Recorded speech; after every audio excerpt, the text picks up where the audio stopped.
is the Put It in the Air podcast.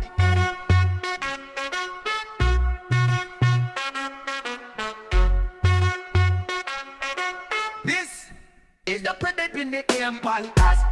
Yes. Welcome in, everyone, to the Put It in the Air podcast. I'm your host, Brendan Casello, a.k.a. East Coast Virus. And I'm Pascal Rose-Philippe, a.k.a. Punxsutawney Drublick. And you were right. I should not have said my name all fucked up last week. Yeah, it did throw you back into the pool of teams that don't look that great. Your podcast brought to you by two eliminated hosts. There's 4 teams left in the Put It in the Air league, and we'll see who's got the gumption to take it all. Yeah, I mean, I really, really hope it's Scott. Although misery loves company, and it'd be nice to not be the only non-winner left. I mean, there's a few of us, so I guess I'm not the only one. Yeah, one that comes to mind is Jay. Yep. Aggie, you, Scott, Babalu. Yeah, I mean, there's a few of us. But, you know, the more people that leave that group, the less of us there is. Yeah. I think the word was are. I think the less of us there are. Colin would probably text you and correct you after listening to it. I mean, he texts a lot of things, so I don't doubt that he would text that too.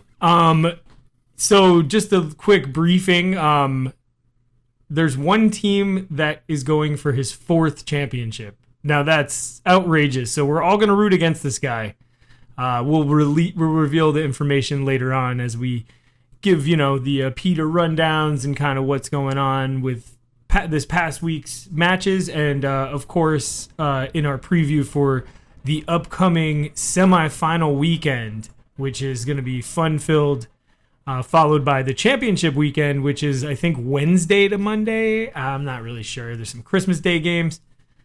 Makes no sense that they're on at 1 o'clock and 4 o'clock. Like, just have one game at 8 p.m. Like, everybody's got shit to do, Honestly, it's pretty ridiculous that they're doing Christmas games.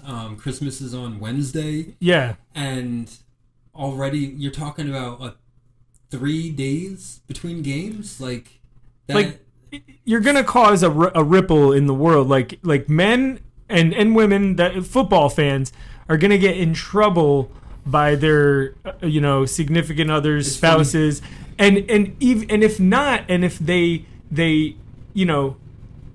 don't, if they choose family over football, which we all should, then we're losing out, and you're taking a great product from us, something that we really, really need to watch at this time of the year, being that the fantasy playoffs fall around Christmas, and sometimes the fantasy championship week, which will be the championship week, falls around Christmas. So I'm glad that you care about others, but I was talking more so about the players.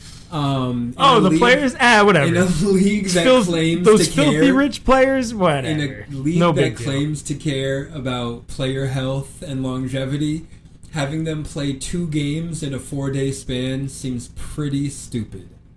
Thursday night is bad enough. Wednesday is just ridiculous.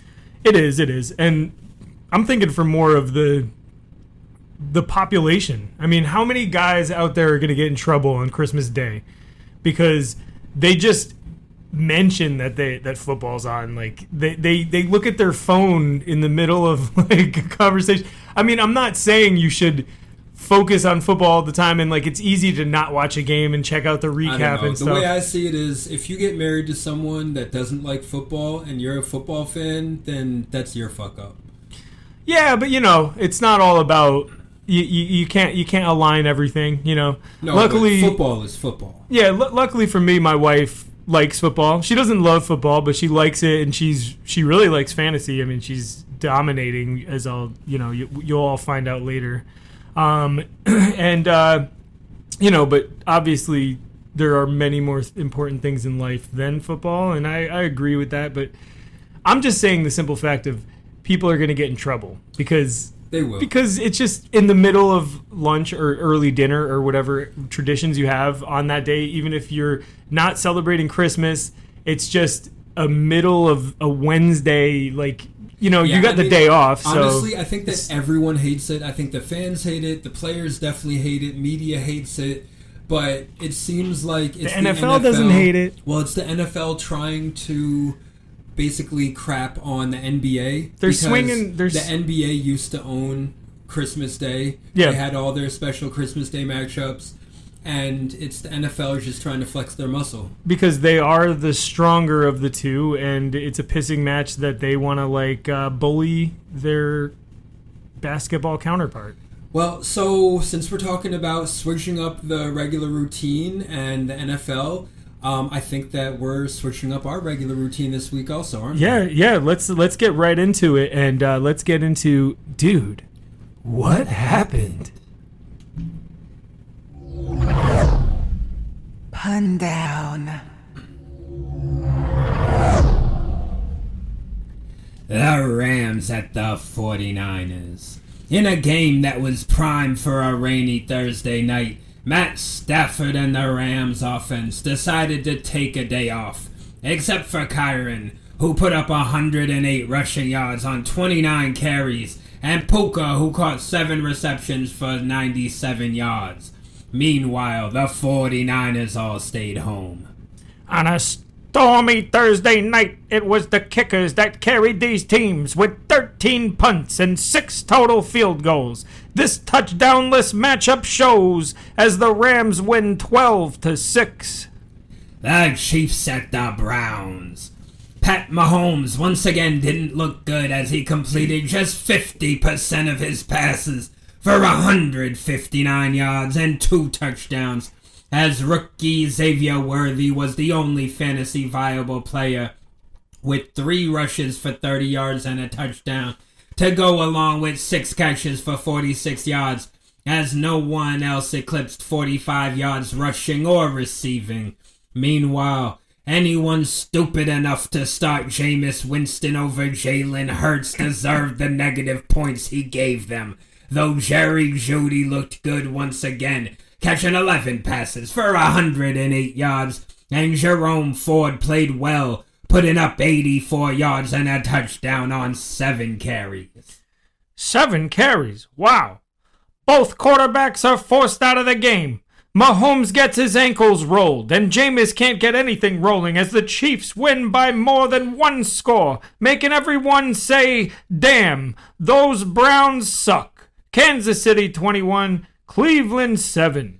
The Bengals at the Titans. This one was not nearly as close as the ending score suggested. An interception and a fumble on 2 of Cincinnati's first 3 possessions had them down 14-7. But a fumble and 2 interceptions on Tennessee's 3 second quarter possessions allowed the Bengals to be up 24-7 at the half.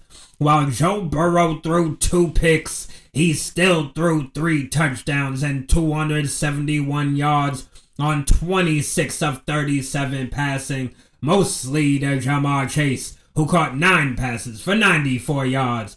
T. Higgins, who caught 5 passes for 88 yards and a touchdown, and Chase Brown, who brought in 3 passes for 16 yards and a touchdown to go along with his 97 rushing yards and 1 touchdown on 25 carries. Meanwhile, Will Levis did his best Jameis Winston impression, throwing 3 interceptions and no touchdowns on 8 of 12 passing, and then Mason Rudolph came in to throw 1 more pick, but added 2 touchdowns as Tyjae Spears was the leading receiver with 8 catches for 87 yards and a touchdown. The Tennessee offense showed some signs of life as they run for 2 touchdowns in the first and pass for 2 in the fourth, but it just wasn't enough against an offense that has been hot magma of late. Cincinnati 37, Tennessee 27. The Commanders at the Saints. Everyone who thought the Commanders were locks for the Super Bowl looked at this game and thought they'd roll over the Saints. Everyone else who looked at this game and thought they rolled over the Saints. Instead, the Commanders went up 14-0 at the half on 2 pretty good drives, interspersed with 2 bad drives. From there, it went downhill. but Jaden's day looked good, going 25 of 31 for 226 yards and 2 touchdowns to go along with 66 rushing yards on 11 carries. His 2 touchdowns went to Scary Terry, who also caught 7 catches for 73 yards. Meanwhile, Jake Haener, who got the start for an injured Derek Carr, didn't play well and was benched at halftime for Spencer Rattler, who almost got the comeback win despite an injured Alvin Kamara, who didn't have a good day, but saved his fantasy owners with a pretty receiving touchdown. New Orleans is almost able to piece a comeback together with the combination of Jake Haener and Spencer Rattler. They score as time expires, and instead of forcing overtime, New Orleans gambles and gets absolutely shut down on the 2-point try. Washington wins this one 20-19. The Ravens at the Giants. As expected, the Ravens destroyed a hapless Giants team that's playing for the number 1 draft pick by leaning on Lamar Jackson, who did it all by throwing 5 touchdowns on 21 of 25 passing for 290 yards and 65 rushing yards. Rashad Bateman caught 3 for 80 and 2 touchdowns, while Justice Hill caught 5 for 61 and 1 touchdown. Derrick Henry only ran the ball 14 times for 67 yards, as Ravens fans are hoping they're just saving him for the playoffs. Meanwhile, the Giants are barely the second best team in New Jersey, but Malik Neighbors continues to show he's that dude by catching 10 passes for 82 yards and a touchdown.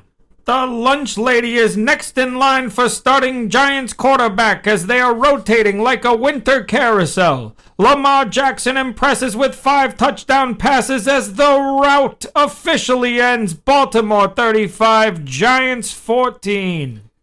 The Cowboys at the Panthers. Cowboys fans had to be worried entering this game against an opponent who has been the thorn in some playoff contenders' patooties lately. But that fear was unwarranted, as Cooper Rush throws 18 of 29 for 214 yards and 3 touchdowns by looking for CeeDee Lamb 13 times for 9 receptions, 116 yards, and 1 touchdown, as they're helped by a strong running game behind Rico Dowdle, who put up 149 yards on 25 carries.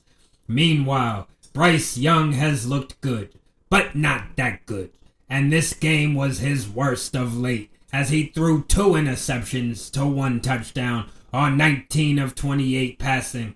But rookie Jalen Coker had his best day with 4 catches for 110 yards and a touchdown. Cooper Rush outperformed by Dallas's pass rush, forcing 4 turnovers to his 3 TD passes. Bryce Young's path to relevance is cloudy at best, as Dallas wins this one 30-14. The Jets at the Jaguars. The better of the 2 bad New Jersey teams looked at former foe Mac Jones with drool on their chin, but ended up with a black eye as it took a time machine for Aaron Rodgers and Davante Adams to come out with the win. Ron only completed 16 of 30 passes, but they went for 289 yards and 3 touchdowns, as Davante feasted on an underwhelming Jaguars defense to the tune of 9 receptions for 198 yards and 2 touchdowns. Meanwhile, I need to put my stuff on mute. Message. And meanwhile, the Jaguars' offensive coaching staff must be new, because for some reason they had Mac throw the ball 46 times, though he completed 31 of them with 2 touchdowns and 2 picks. Most of that production going to Brendan's keeper for next year, rookie Brian Thomas Jr., who had 10 catches for 105 yards and both touchdowns, and some guy named Brenton Strange, who had 11 catches for 73 yards. Out with the new, in with the old. This matchup of the 2, 3, and 10 teams didn't seem to offer much promise until the game started. The young Mac Jones and Brian Thomas started off early to finish off a fantastic day, only to be lost in the shadow that Aaron Rodgers and Davante Adams cast with their vintage performance of epic proportions. Jacksonville 25 to the Jets 32. Jets win. The Dolphins at the Texans. Tua, woof. Tyreek, woof. Waddle, woof. Devon, okay. Jonnu, good. Mike McDaniel is supposedly safe, but I don't know if he should be. Meanwhile, the Texans aren't looking great either, but at least CJ didn't throw 3 interceptions like his counterpart, but 1.9 yards per carry for Joe Mixon, along with him leading the team in receiving yards with 33. Can't have anyone feeling good, though 2 touchdowns for Nico Collins saved his fantasy day. Tua and the Dolphins can't seem to get this one into drive as Nico scores twice on just 4 receptions. It was enough for Houston to be able to solidify the victory as Houston wins 20-12 over Miami. The Colts at the Broncos. Anthony Richardson did not look good as he threw 2 interceptions and 0 touchdowns on yet another sub-50% passing day, though he added 1 touchdown and 46 rushing yards on 7 attempts to go along with Jonathan Taylor's 107 yards on 22 attempts.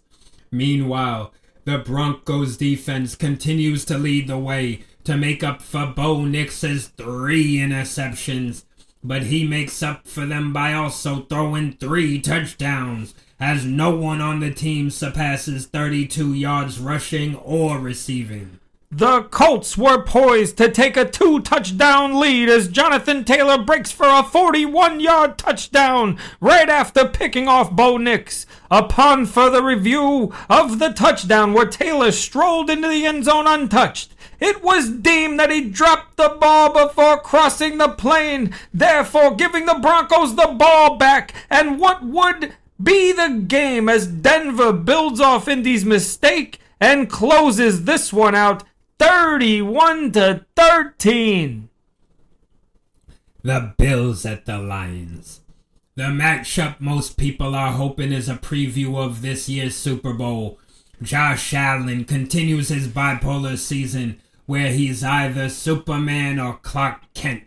On this day, he was the last son of Krypton, as he accounted for 4 of the offense's 6 touchdowns by passing for 23 of 34 for 362 yards and 2 touchdowns, and running for 68 yards and 2 more touchdowns on 11 carries, to go along with James Cook's 2 touchdowns and 105 rushing yards on 14 carries. Ty Johnson had a day, catching 5 for 114, while Keon Coleman caught 1 catch for 64 yards, and Dalton Kincaid caught 4 for 53 yards. Meanwhile, Jared Goff has now won a game where he tossed 5 interceptions and lost a game where he tossed 5 touchdowns. Unfortunately for him, Tom Brady is the only QB with a winning record throwing the ball more than 50 times, which shows you it's a recipe for disaster.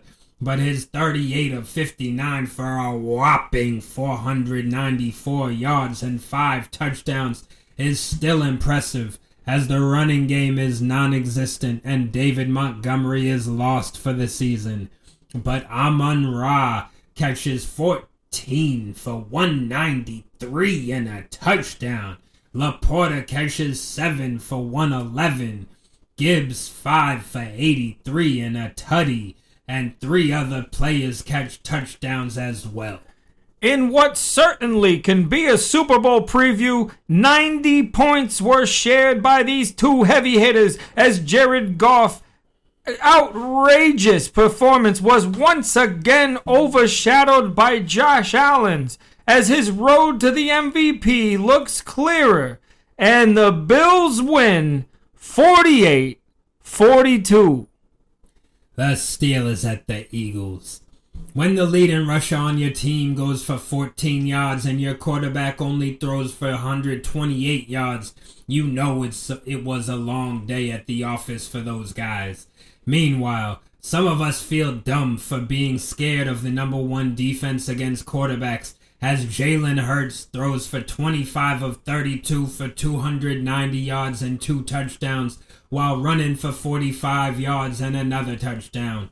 He was aided by 8 for 110 and a touchdown from A.J. Brown and 11 for 109 and a touchdown from Devontae Smith. The Eagles are hitting their stride as they are able to pass and run through a stingy Steelers defense as they pull off the W 27-13.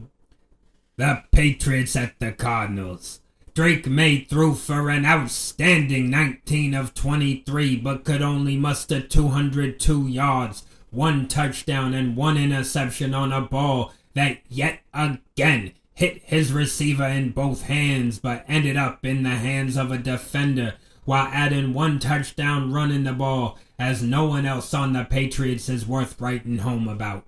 Meanwhile, the Cardinals keep their playoff hopes alive behind 23 of 30 passing for 220 yards from Kyler and 110 yards rushing and 2 touchdowns from James Conner on 16 attempts.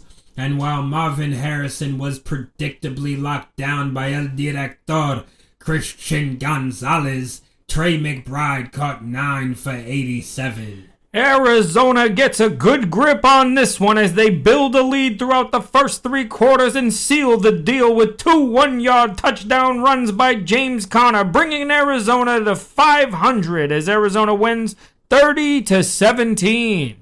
The Buccaneers at the Chargers.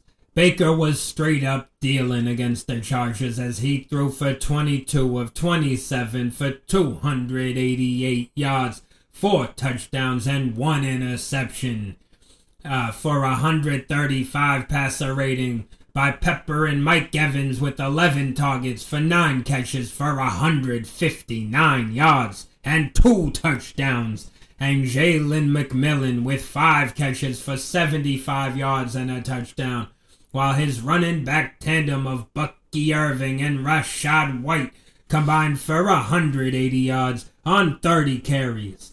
Meanwhile, Justin Herbert was contained to 195 passing yards on 21 completions with 2 touchdowns and 1 interception by completing 5 passes to Ladd McConkey, who had 58 yards and a touchdown, Stone Smart, who had 50 yards, and Quentin Johnson, who had 45 yards and a touchdown.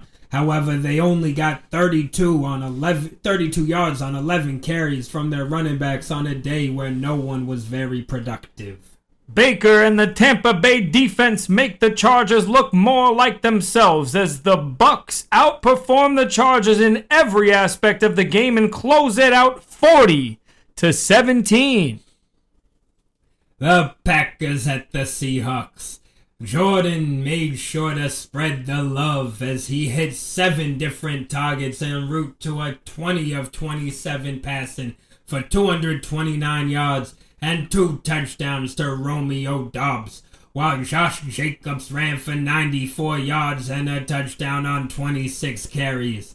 Meanwhile, the Seahawks played more like seagulls, as Geno only threw for 149 yards on 15 of 19 passing for 0 touchdowns and 1 pick by focusing on Jackson Smith-Njigba with 12 targets for 10 catches and 83 yards, while DK only got 3 targets for 3 catches and 28 yards, and Zach Charbonnet only got 8 carries for 54 yards and a touchdown.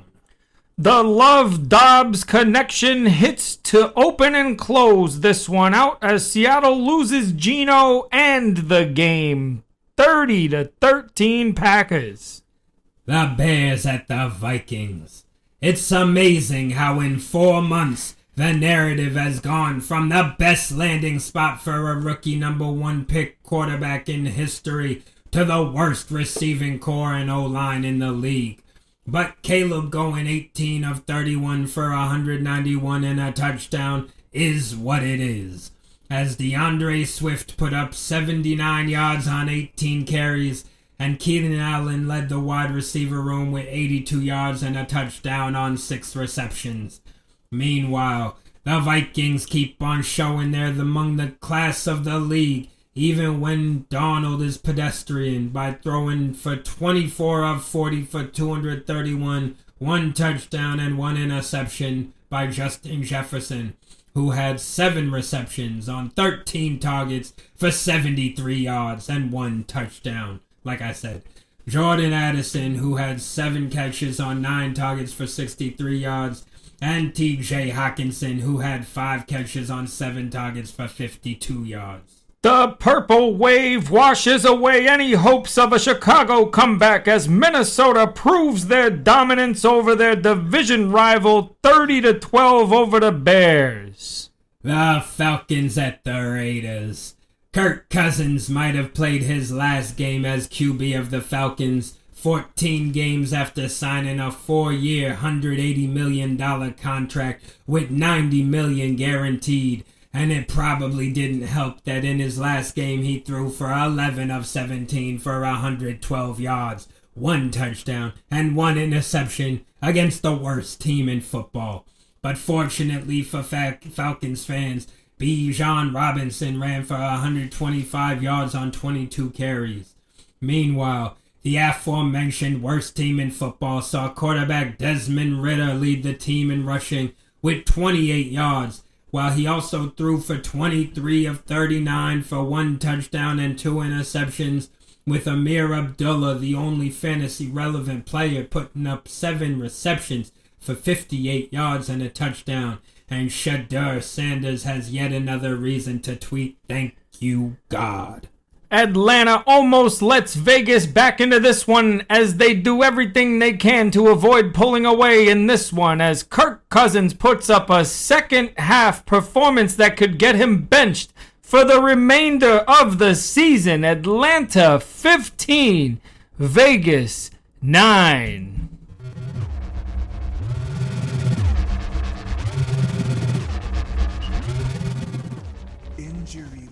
Injury list.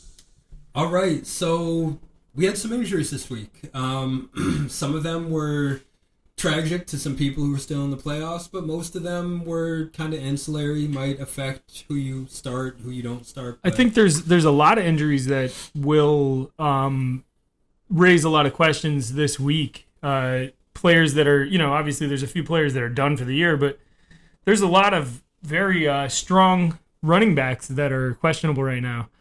So whoever made moves on the waiver wire last night, good for you if you're still in it.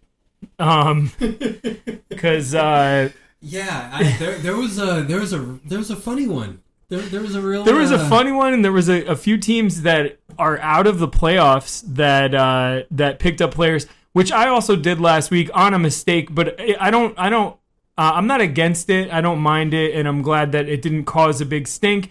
Because, to be honest with you, now that we're a keeper league, that changes a little bit of the element of picking players up and dropping them. Now, some people might do it in kind of a defense of a player that just maybe had beat them, or just for fun, or they care about their matchup this week. Why don't you fill us in with some of the waiver pickups before we jump into the injury list? Let's see. We'll start with the what's on the waiver wire. Great. Decided to pick up Ty Johnson. Hey, there's a reasonable reason for that. I think possible keeper value if he finds himself in a good position next year, but probably not. I think Colin has way better choices. I think that it was being petty because he lost to the owner who has James Cook. Is James Cook hurt? No, but you never know what happens this game. And I think Ray Davis is the backup anyway. Yeah. But Ty Johnson put up big numbers. Why? Why? Well, I mean, Braylon Allen looks like he's not going to be coming back this year. I don't think they need to have him, But none of the games risking for matter their injury. for anyone who's not in the playoffs anymore.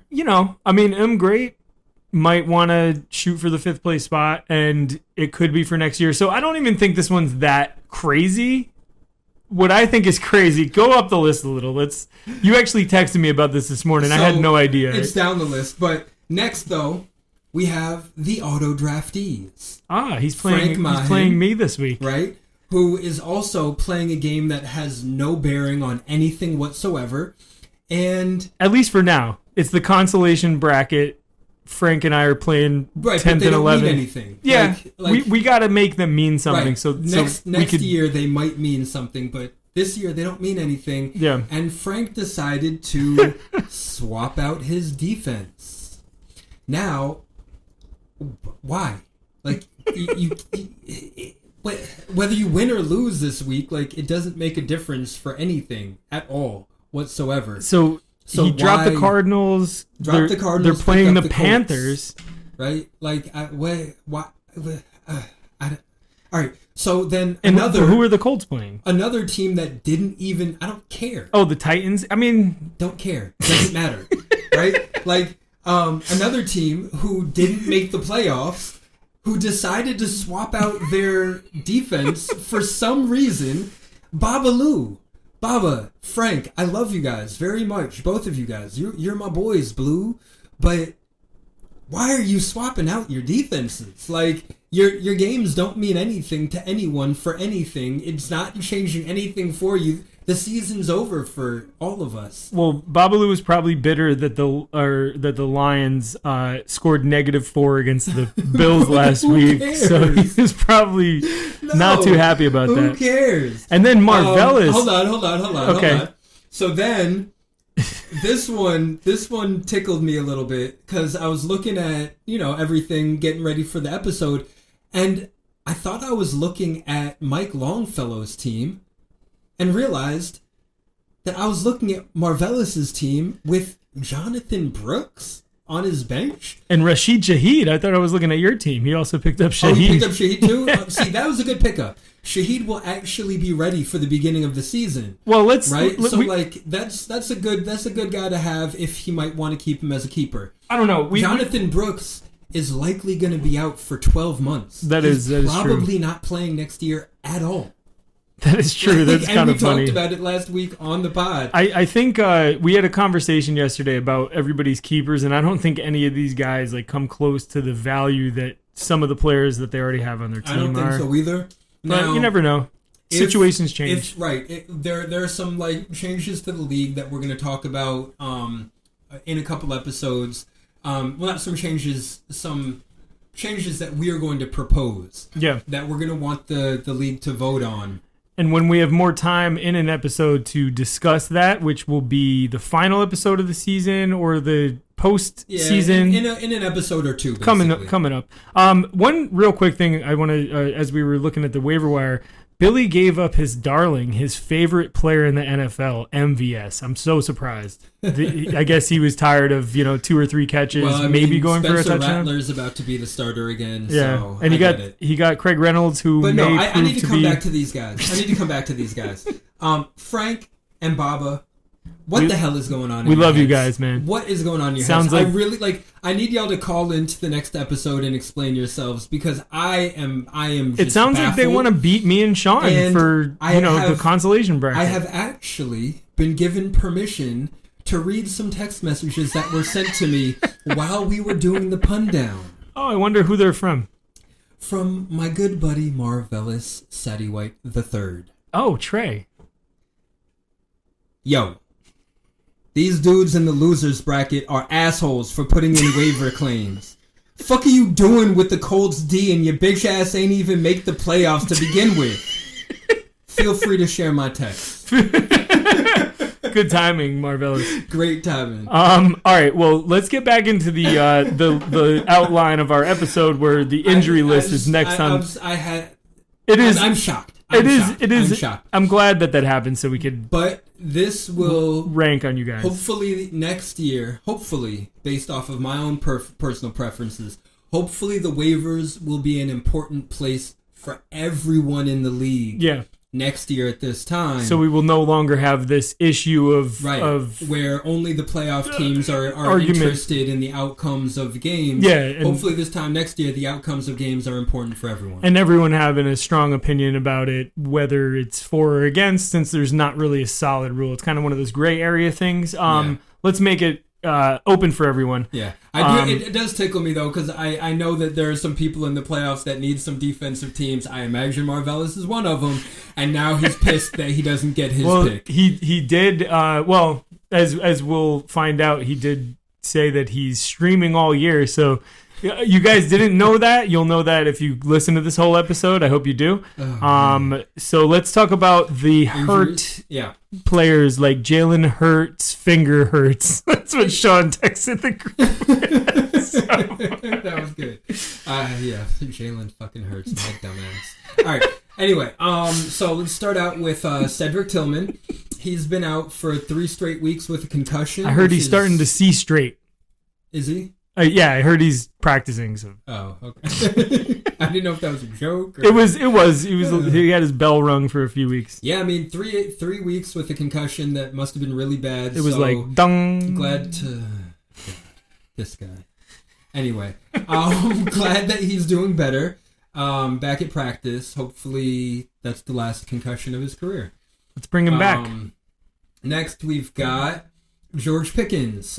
He was a non-participant in Tuesday's walkthrough. Uh-oh. They've got a Saturday game. He's kind of a dickhead and a bad teammate, like the Steelers tend to draft, so I don't really care. Let me ask you, if you were in the playoffs and he fell to waivers because somebody was just tired of his shit. Well, I can if you were think about this from like real perspective. Okay, so if he was dropped a few days ago. Yeah. Because somebody was tired of his shit and they were like, oh, he missed 2 games, he's injured, and his stats are really not where I drafted him. Like, that's not what I'm not getting paid back. Would you pick him up if you were still in the playoffs? Would. Yeah, for sure. I did last night. I think that for one thing, it's worth at in least the family having him on your bench in case something catastrophic happens to your wide receivers and he's playing. You have a number 1 wide receiver to put in. Or, in the championship week, having 30 points on your bench and it being the difference. In our league, imagine we're able to push through a rule where the trade deadline gets extended to before the draft. Then now he's maybe a worthwhile keeper pick to trade for draft picks or something like that. Kind of changing the keeper structure even more so, which would be interesting. We'll talk about that coming up. We'll talk about that, but... There you go. Here's a little foreshadowing. All right, so then we've got Kenneth Walker, who shitted on your playoff dreams. Yeah. I hope he's still out. How's he doing? That is a mean thing to say. Well, I'm just saying, because I'm playing against him in another league now. I have to go against him. He had a good workout Monday. What's a workout? That's not a practice. No, it's probably just the workout. They might not have practiced on Monday at all. So his status is still in limbo. You're gonna have to see with the practice report. Are the Seahawks even competing? They are, right? Yeah, I think so. I think that the whole NFC West is still... They're part of that. Yeah. Even the 49ers, like, they should be I think that they're technically still alive. Yeah, I think both those teams are out. And Arizona. Well, Arizona beat the Patriots Who's left? this week. The Rams, right? Yeah, the Rams. The Rams are winning that shit. Definitely. Maybe. We talked about this a few really weeks close, ago. Yeah. I think the Rams got it, though. Yeah. I mean, I would make that bet also, but everything's close. Yeah. All right, so then you've got Will Dissly, who did not practice on Tuesday. So Big Montana. We'll see. Then we've got Sincere McCormick, who's on my team, and I'm not dropping him. But anyone else who has any Raiders for whatever reason. Sincerely yours, Pascal. Yeah. Hey. Or other leagues who this might affect. Sincere posted on IG. Be back next season. Oh, that's the guy. And though nothing is official, that probably means that he's out for the season. That means that Alexander Madison will be the starter, and he will upset many people that pick him up, and Amir Abdullah will be that dark horse. Well, Amir Abdullah, as a passing back, he already put up like 15 points this week? More than that. He had 7 catches, 59 yards, and a touchdown. He was over 20. Big money, yeah. Dude's the man. All right, so then we've got Xavier Legette, who's also on my team. Oh, I love this guy. You're going to find a pattern with these first 3.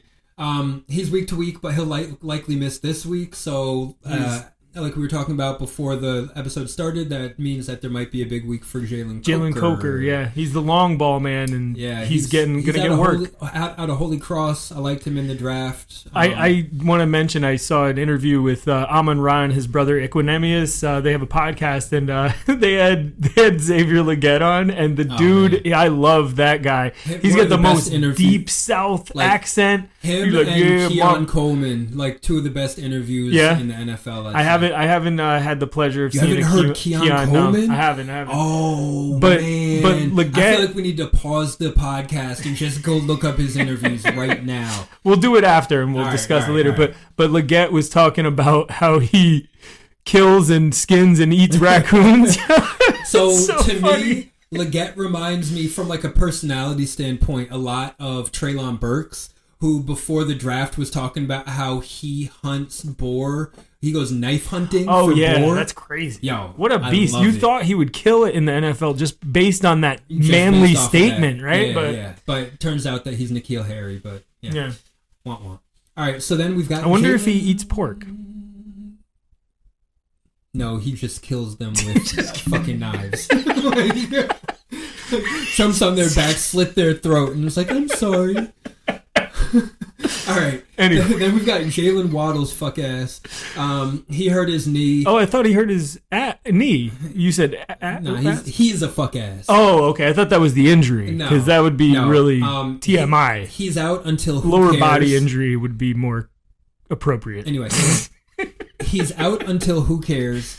And fuck this guy, but I'm glad it's not serious. Is that your second round pick from the draft this year? Yes. Motherfucker. Oh, man. You penguining around. I should have known that I should have fucking stopped starting him. Then he puts up the 23 points. Did you bench Devontae? No, you didn't bench Devontae. No. If you benched Devontae Smith and played Waddle, oh my God. Baby. Anyway. Did you suggest I do that, actually? What? That I'd bench Devontae this week? Or maybe that was someone else. No. I definitely was for benching Waddle. Although, no, I wasn't. No, because he had 3 really good weeks before that. No, he had 2 out of 3. 2 out of 3. But, one of them was against the Jets defense, I think, that didn't have Sauce Gardner. And so I should have... Anyway, whatever. Either way. Shoulda, woulda, coulda. Who cares? All right. So we got Nick Chubb. He fractured his left foot. Went on IR. Lost season for him. At least he'll be back next year. Yeah, it won't require surgery, so it should only be a few weeks to repair. He should be back for training camp and all that good stuff. Opening up the floodgates for Jerome Ford. If he's on the waiver wire, grab him up. Yep. He's on my bench. Any Jerome Ford owners in the other leagues, this bodes well for you guys. True. Plus, Jameis Winston's 30 picks a game is getting benched for Dorian Thompson-Robinson. So it's a bad move. You got to stick with Jabu. I love Jameis Winston so much, dude. He's so good. And so, so if you've got any Jerome Ford shares and you're in the playoffs, it's probably good for you. Cool. Now we've got Zach Ertz, who got a concussion. Normally out 1 week with that. He'll probably be back week 17. Then we've got David Montgomery. Done for the year. MCL sprain. He's getting surgery. Isn't it an MCL tear? No, it was a sprain. Partial tear? No, it was a sprain. Oh, at least that's what it said on the app. Okay. I thought I was misinformed. I thought it was a tear, but he's gonna. I thought so too, but that's what I saw today, so I'm not positive. He's getting up there. I wonder if he's a Lion next year. Is he still on contract? He tends to tell the truth, so I don't. But very good. I think didn't he sign an extension this year? I think he signed an extra 2 years. I don't remember. Positive, though. I'd like to see him go back to the Bears.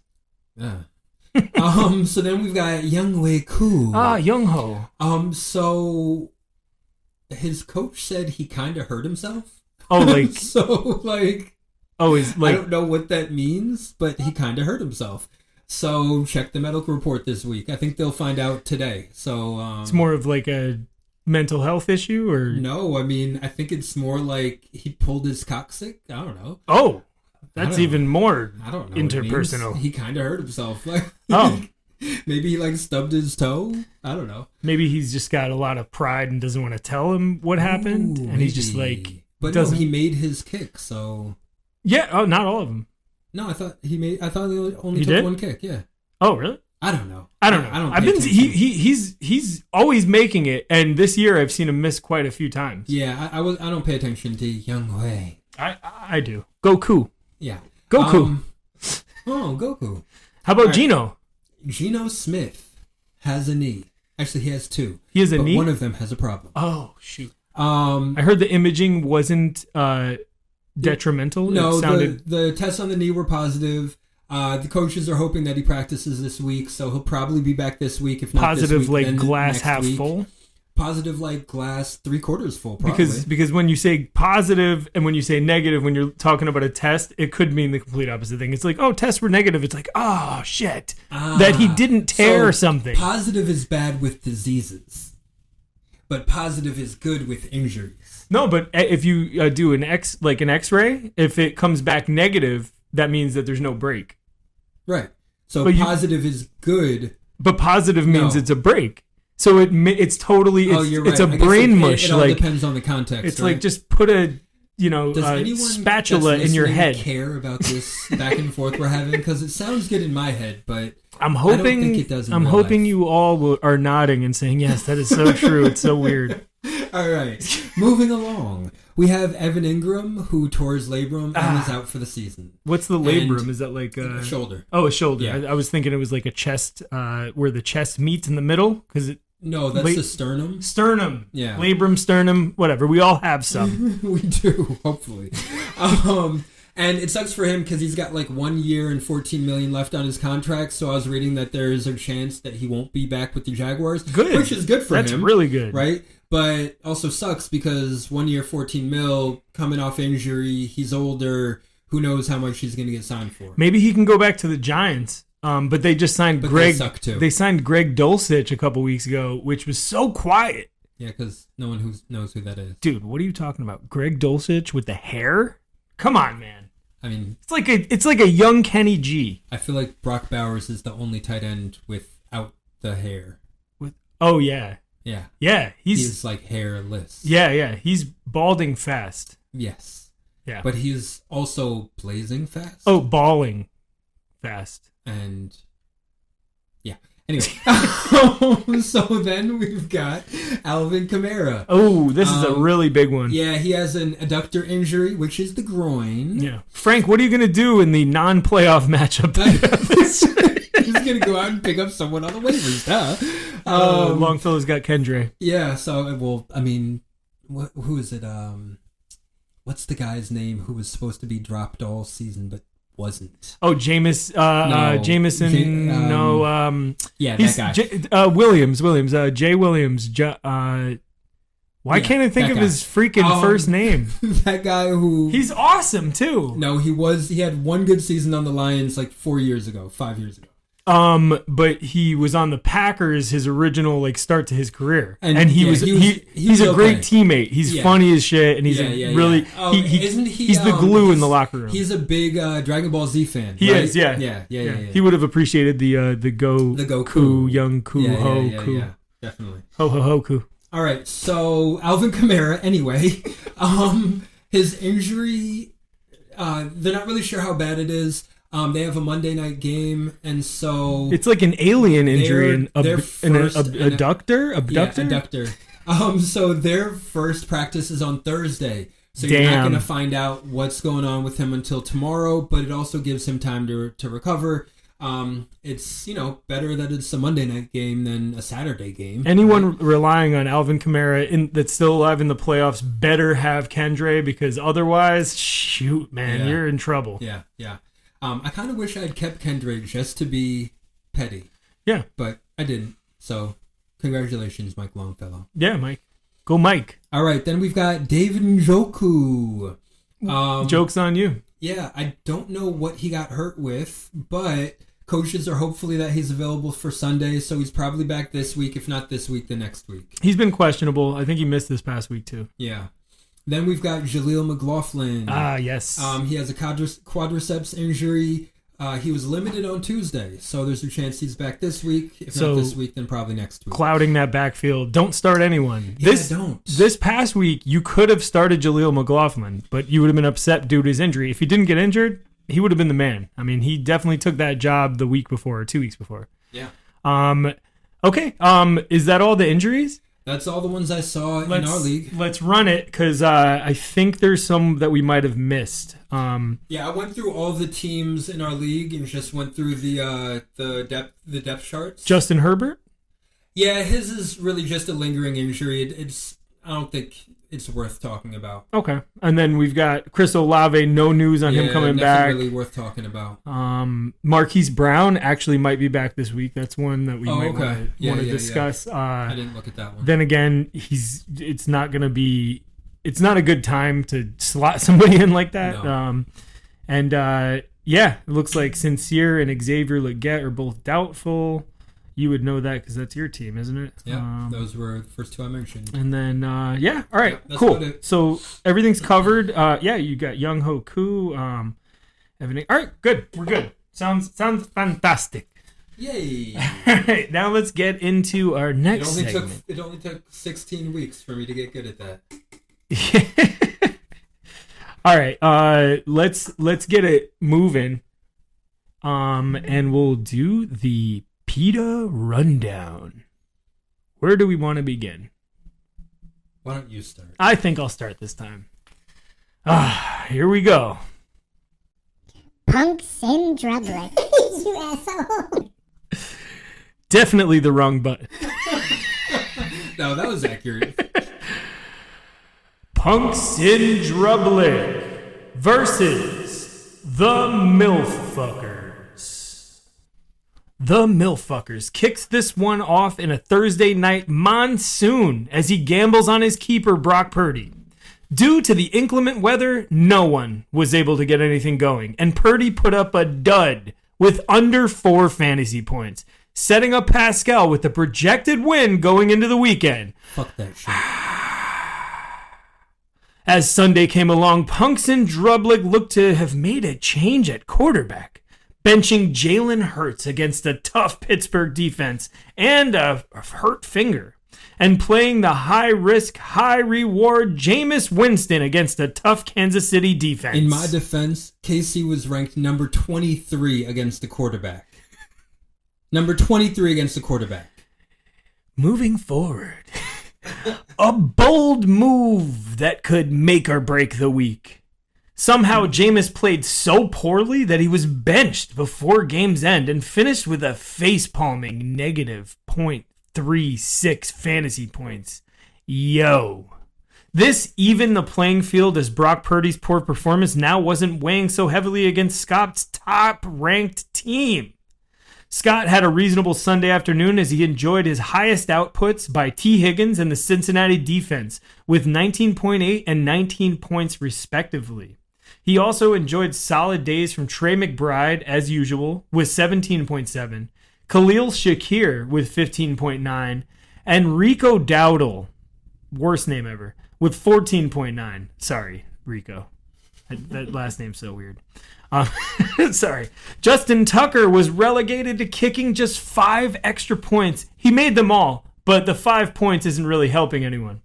The Milffuckers also rolled out top 10 running back David Montgomery, who had a little trouble getting things going before tearing his MCL, or just straining it, finishing with only 7.5 on the day and being lost for the remainder of the season.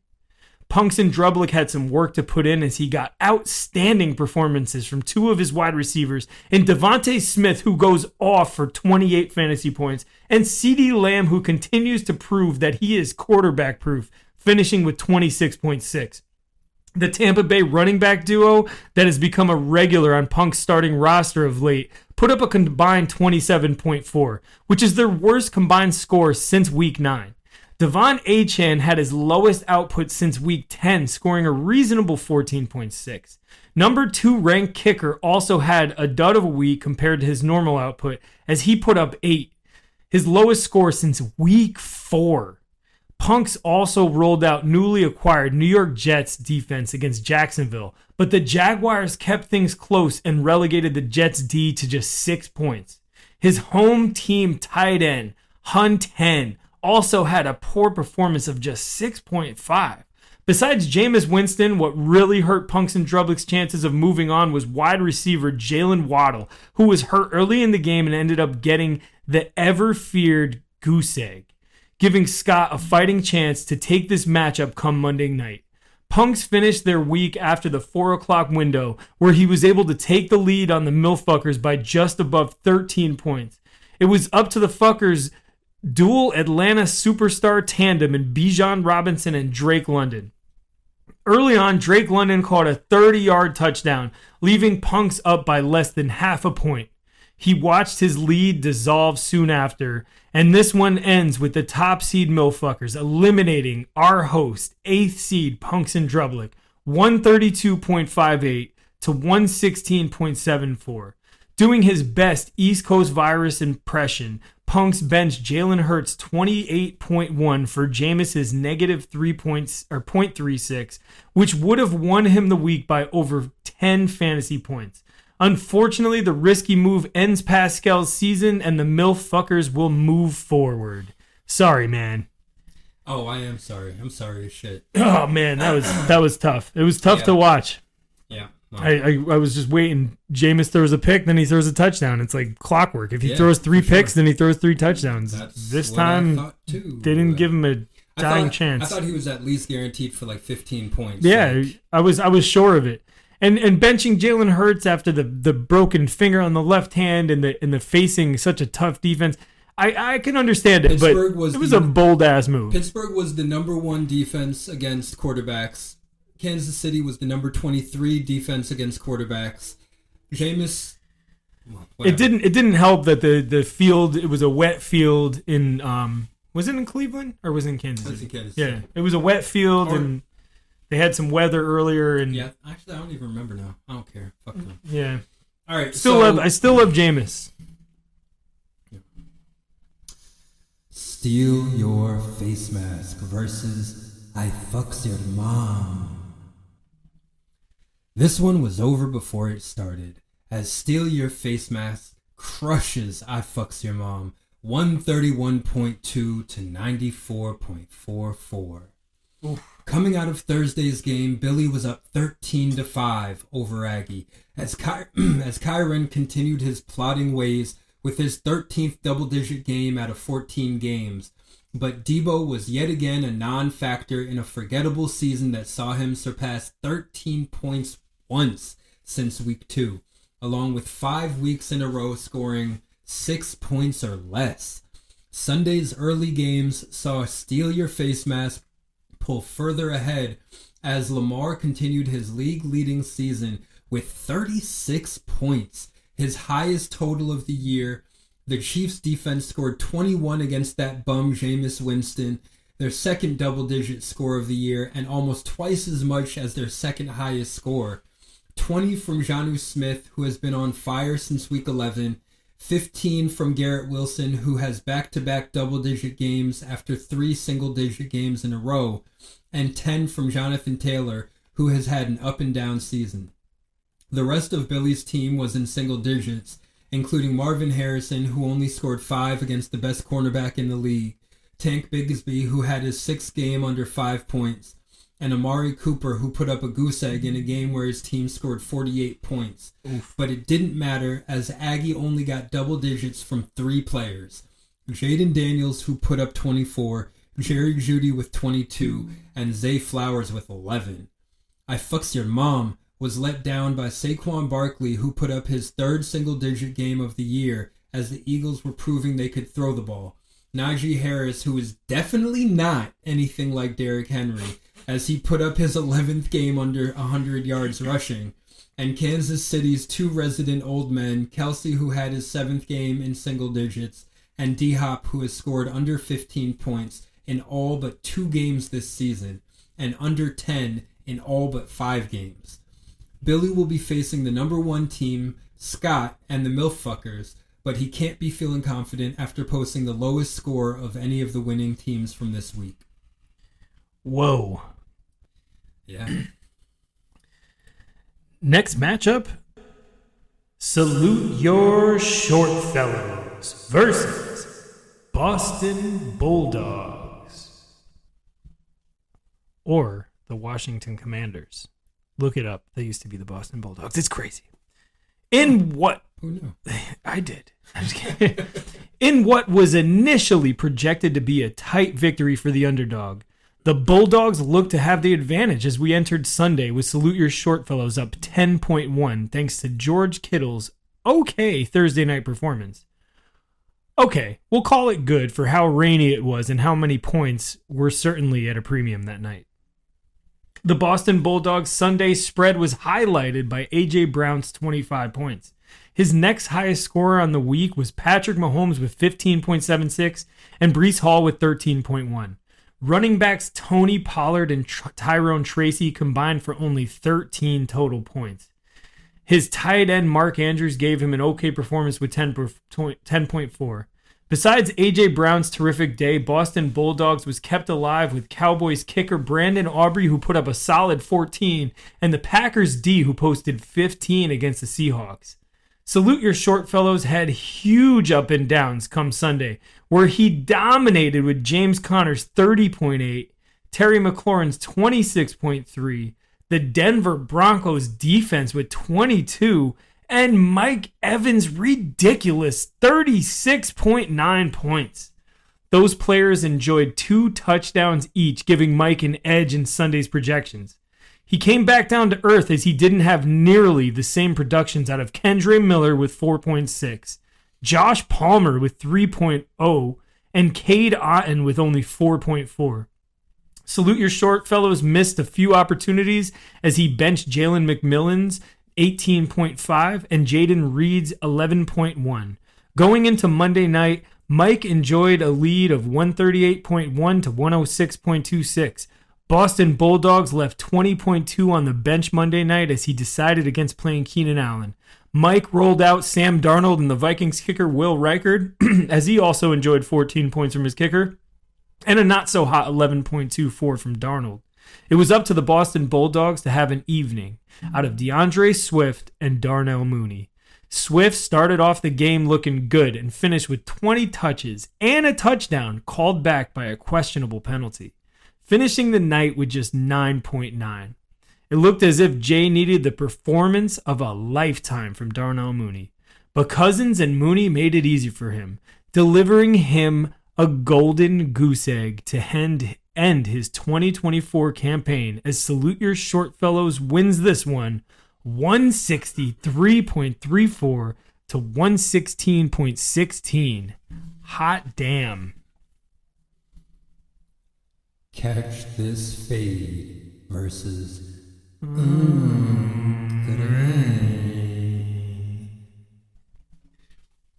in the matchup that got constant updates early on, but went suspiciously silent later on, Catch This Fade absolutely destroyed. Great. 161.5 to 135.34. Neither team started any Thursday night players, so they came into Sunday's game 0-0. Marvellis got solid production in the 1 o'clock game from Malik Neighbors with 24 points, his first game over 20 points since week 4, and Nico Collins with 18 points, his 8th out of 9 games in double digits, but tied for his 4th lowest score of the year. However, he got mediocre returns from Chuba Hubbard with 9 points, his 4th game in single digits, and 3rd lowest score of the year, as he and everyone in the chat were privy to every scoring play in Devontae Adams' monster 43-point game for great. Jamar Chase also gave Colin 18 points, as he only scored single digits once this year in week 2, but this was his 2nd lowest score since week 7. Joe Burrow added 17 points, his lowest output since week 8, as the updates went dry from the Count of Chappaqua. Nonetheless, CTF was feeling the pressure throughout the early games, as he couldn't believe EG was going to get lucky once again with yet another point explosion. In the 4 o'clock games, great, had rookie standout Brock Bowers, who he was hoping would return to 30-point form. However, the rookie wall is very real, and instead he posted his 2nd lowest output of the season with a measly 6.5, and Josh Downs came back from injury against a stout Denver defense to post his 4th lowest score of the year and only his 4th time in single digits with 6.2 points. In his favor, however, Bo Nix posted only 13.5 points, his 2nd lowest score since week 4, as he threw another 3 picks, marking 5 in 2 games. But our resident Texas short rib had his own point onslaught as James Cook posted his 3rd highest score of the year with 26.3, only his 3rd time above 20, and Jahmyr Gibbs put up his 2nd highest score of the year with 28.4, his 4th time above 20, as he hasn't scored in single digits once this season. Marvellous's 55 points from his starting running backs decimated Collins' 16 points from his starters, but Collins' 61 points from his starting wide receivers well outpaced Marvellous's 38 points. Unfortunately for Count Gruden, he would fall short Monday night as Jordan Addison evened out his 40-point game from Week 14 to post only 13 points on Monday night, as only 4 of his players scored above 11 points, compared to 6 of Shorty Lowe's. Marvelous has another tall task on the horizon as he takes on a Napoleonic battle trying to take down the top scoring team of the week in Mike's Salute Your Short Fellows.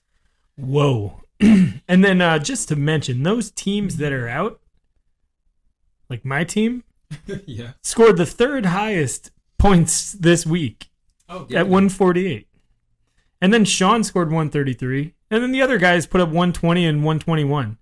So not too bad, man. Not too bad from some guys who were on the outside looking in. Maybe that's why they're still on the waiver wire, so that they can be talked about in a good light in this podcast of ours. Yeah, it just also goes to show you if any of these guys made the playoffs, then they may have been moving forward as well. It doesn't, it's really interesting how the 4 we have are the 4 we have. And not to mention, if I did win last week, 2 weeks ago, and made the playoffs and faced Marvelous would have beat me. Colin would have faced Longfellow, and Colin would have Scott. Colin would have faced Scott, and Colin would have beat Scott. So Marvelous and Colin would be in it still. Facing each other this week, probably. Or in the championship. No, but yeah. I think it's 2 would be playing 7. Yeah. Yeah. So, yeah. Yeah. Really interesting. Well. Lucky for Velas, that didn't happen. Yeah, it's true. Yeah, you eliminated one of the biggest, the hottest Definitely teams. the biggest threat that was on the board. Certainly. The hottest teams over the last 2 months. I mean, he had the most points over the year, so you got to call him the best team in the league, honestly, even though he had one of the worst records in the playoffs. Yeah. Interesting how things unfold. So speaking of Ellis, let's go to the next segment and see what's up. Here we are.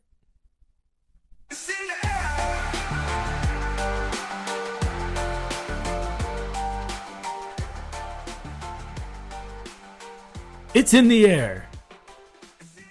What did we put in there this week? I think I want to know what's up with Marvelous. We haven't heard from him all season. We want to actually see if he is a real person. You motherfuckers, I swear to God. Fuck all of you. Let's do this. All right, everyone, we've got Marvelous Catch This Fade on the phone with us right now. What's up, Marv? What's good, y'all? Welcome. So how you feeling? Man? Bro, I'm good. I'm good. I'm a little, I think, when we spoke yesterday, just a peek behind the curtain, y'all, who for the listeners. They do the cast on Tuesdays. They do the recording. We were supposed to record yesterday, do this interview yesterday, but Brendan's, he had quote unquote train issues, but here we are back today. Call it what it is. Brendan's a bum. You fucking bum. And so, don't kick the man when we were he's down, talking yesterday. Hey, I mean, we up now though, so we're Stop being such a puss pop because you lost, and get Bro. over it and do your volunteer work. And Brendan, man, I believed in you, man. I really believed in you. You know, I think I may have projected the highest amount of wins for you for all three leagues, and you disappointed me, man. Like I'm so disappointed. I'm sad, man. I mean, did he though? How- Because how you are- were spot on. How are you disappointed? Exactly. You Wait, I said nailed it 24. on the head. Wait, I nailed it? Oh, shit. Okay, you better pay me, bro. Yeah, In 8 months. Oh, you Okay. haven't Yo, gotten I any top heard- scores, have you? I heard it was a silent donation, but nobody said that. Yes, Velas, you haven't gotten any top scores this year, have you? yeah, I have. I got it twice. Yeah, he did. Oh, did you get your money? I got my money. Yeah, no, he paid me. Brendan paid Oh, me. see. Ah! Oh, Yeah. see. You're the only Eventually. one. Eventually. Oh, I'm the only one? That's respect. No. I paid Respect, bro. I think I paid the first 4 weeks. So Marv must have Yeah, won in you the did. first I got my 4 weeks. I got my first 25. I'm still waiting on my second 25. Okay. Yeah. Hey, sorry Thanks y'all for didn't get y'all good. But yeah, I got We're gonna mine. make T-shirts. Appreciate you, We're Brendan. gonna make T-shirts with the proceeds, yo. Appreciate you guys. See? Damn. See how you do? Brendan's out here embezzling and shit. Hey, man. Basically. You better- That's really Hey, man. why he doesn't pay anyone out. He's The thing is, collecting interest. I invested in Puppy Coin and it fell apart. So and embezzlement all the same, bro. See, you should have invested in Dog with Hat. We would all be millionaires right now. unfortunately, terrible use of not our the best funds, man. investor. Yeah. Yeah. I'll just But give it yeah, back to you but yeah, guys. so- You could- Yeah, so like you asked how it feels. So I'm right now I'm feeling better than I was yesterday when we spoke yesterday. I was hot when I found out that when I saw that the seeding ended up the way it did. I do not want Colin in the first round. I'm like I've been confident every week even that my 3 losses. I thought I was gonna win whatever. But when I saw that the seeding broke the way it did, I was because I went to bed Monday night like, yeah, okay, Pascal. I think I might beat him. I think I'll probably whip his ass. Oh, wow. Hey man, Listen, then then I saw. Honestly, Yo. I really think that Colin woke up yesterday morning feeling the same damn way though when he saw you on the docket. And that's good. I hope that everybody in this league feels that way when they see Catches Fade on their schedule for that week. But see, Straight up. neither one of y'all should have felt like that if you had listened to the pod last week, because Brendan broke it down. Like, we all knew that Colin was going to be in 7. I missed No, last that's not week's true. pod, man. That's What do you not mean? true. If I had won, I would have been in 7th and Colin would have been in 8th. Because Right, I But once beat him, again, so I would have been I'm ahead. bummed, Brendan, for losing. I believed in you, man. You just let me down once again. Yeah, you let well, me down, man. it would have. And now I'm made worried it, about I this probably would've high scored scoring ass 200 team, next man. week. That's the way it goes, right? That's always the way it goes. Like every year that I end up going out in the first round, I turn around next week and got the highest score in the league, and I'm like, yo, what the fuck? And I'm not even at that point. You know how it goes when you get kicked out of the playoffs. Like everybody kind of. I know for me, I kind of just like whatever. I don't reset my lineups again. And yeah, and that always happens to me. Like without fail, every season Well, I'm out of the playoffs. I end up going off the next week. It's everyone the first except week. it's everyone except for Brendan and Baba, who decided to put in waivers for non-keeper guys. I forgot to delete them. I was just like toying around with it and I forgot to delete it. I forgot it went through. Damn, my bad. But then again, who cares? You bum. Me.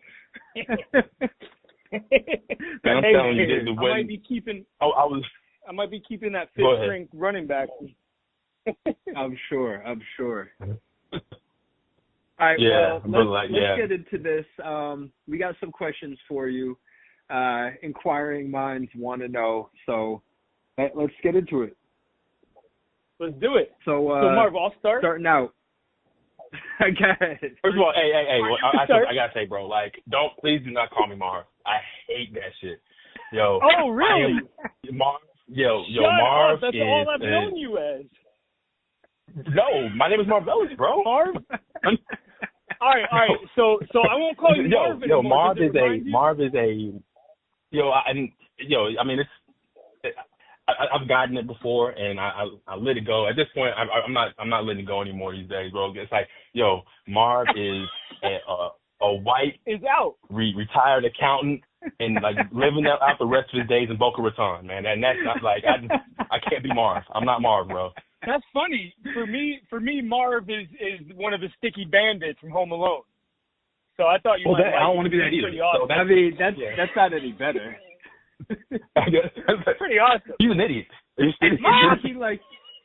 He's the dumb one. Isn't he like 70 now and probably living in Boca Raton? And probably living out the rest of his days in Boca Raton. Exactly. I honestly think that's shit, I can't think of the actor's name. His Dennis Quaid's brother, Randy Quaid, the dude? Second Life. That's Randy Quaid? No, it's not. Randy Quaid. No, Randy Quaid. Dennis. He just looks Dennis, like him. Yeah, whatever. Yeah. Yeah. Yeah, that's so funny. He looks like Randy every Quaid. time, like, Velas, I've got, probably 5 different names for you. And so every time I call you one of the other ones, especially like Trey, because I first met you as Trey. You're Trey in my head. But, at this point, I don't know, that name's gone by the wayside. But so whenever I come up and I'm like, yeah, Trey and I were talking, Brendan's like, who are you talking about? Like, oh, right. Yeah, Trey was, that was, all right. College, What do you hate more, Marvelous or Marvelous? I mean, Marv or Marvelous? Marvelous, right? Marvelous is the... Marvelous. Well, Marvelous is not his name, so I imagine... I understand, but Marv, he doesn't like Marv either, so, I mean, Marvelous. I think Marv, I do correct Marv, because, bro, I get Marvelous all, I mean, it's all the time. It goes, I feel like, at least once a day. For my job, I'm on calls a lot, talking to consultants and shit. And so, Marvelous is so common. It's and then, it's really hacky, Marvelous, Marvelous. I haven't heard that 50 million times before. So I gotta oh yeah, haha. Oh yeah. Well, as a throwback to college, which is worse, Marvelous or Satin Draws? Oh man. Satin Draws. Yo, I've heard that. So for everyone listening who doesn't get how that's relevant, his last name is Satty White. But so Marvelous Satin Draws is his robber name, right? If he's ever gonna rob a bank, and you see Marvelous Satin Draws, that's his alias, right? That's my alias, yeah. Just so everyone knows. He ain't the sticky palms, he's a satin drawers. When after I rob the bank and I'm somewhere in Idaho, that's my name. I'm working at the corner store. McDonald's in Pennsylvania, obviously. Yeah, right. Okay, so don't go there. Actually, that's not where you want to go if you committed a crime. Oh man, that's crazy. So Marvelous, or Trey. Is Trey just Trey is fine, bro. Your middle name? That's fine. I'm the third. So Trey. I see. Yes, Trey. Yeah. Oh, that's cool. I like that. And do you have a middle name? What's your middle name? I don't have a middle name. Nah, I don't have a middle name, bro. Oh, you don't? Oh, you don't have a middle name? Nah. Nope. Oh, all right, cool. Or you just don't want to tell us because that's going to be our new nickname for you. No, I literally don't have a middle name. My dad doesn't have a middle name. If Trey's not your thing, you could try Prancer. No. See, that's for a select few.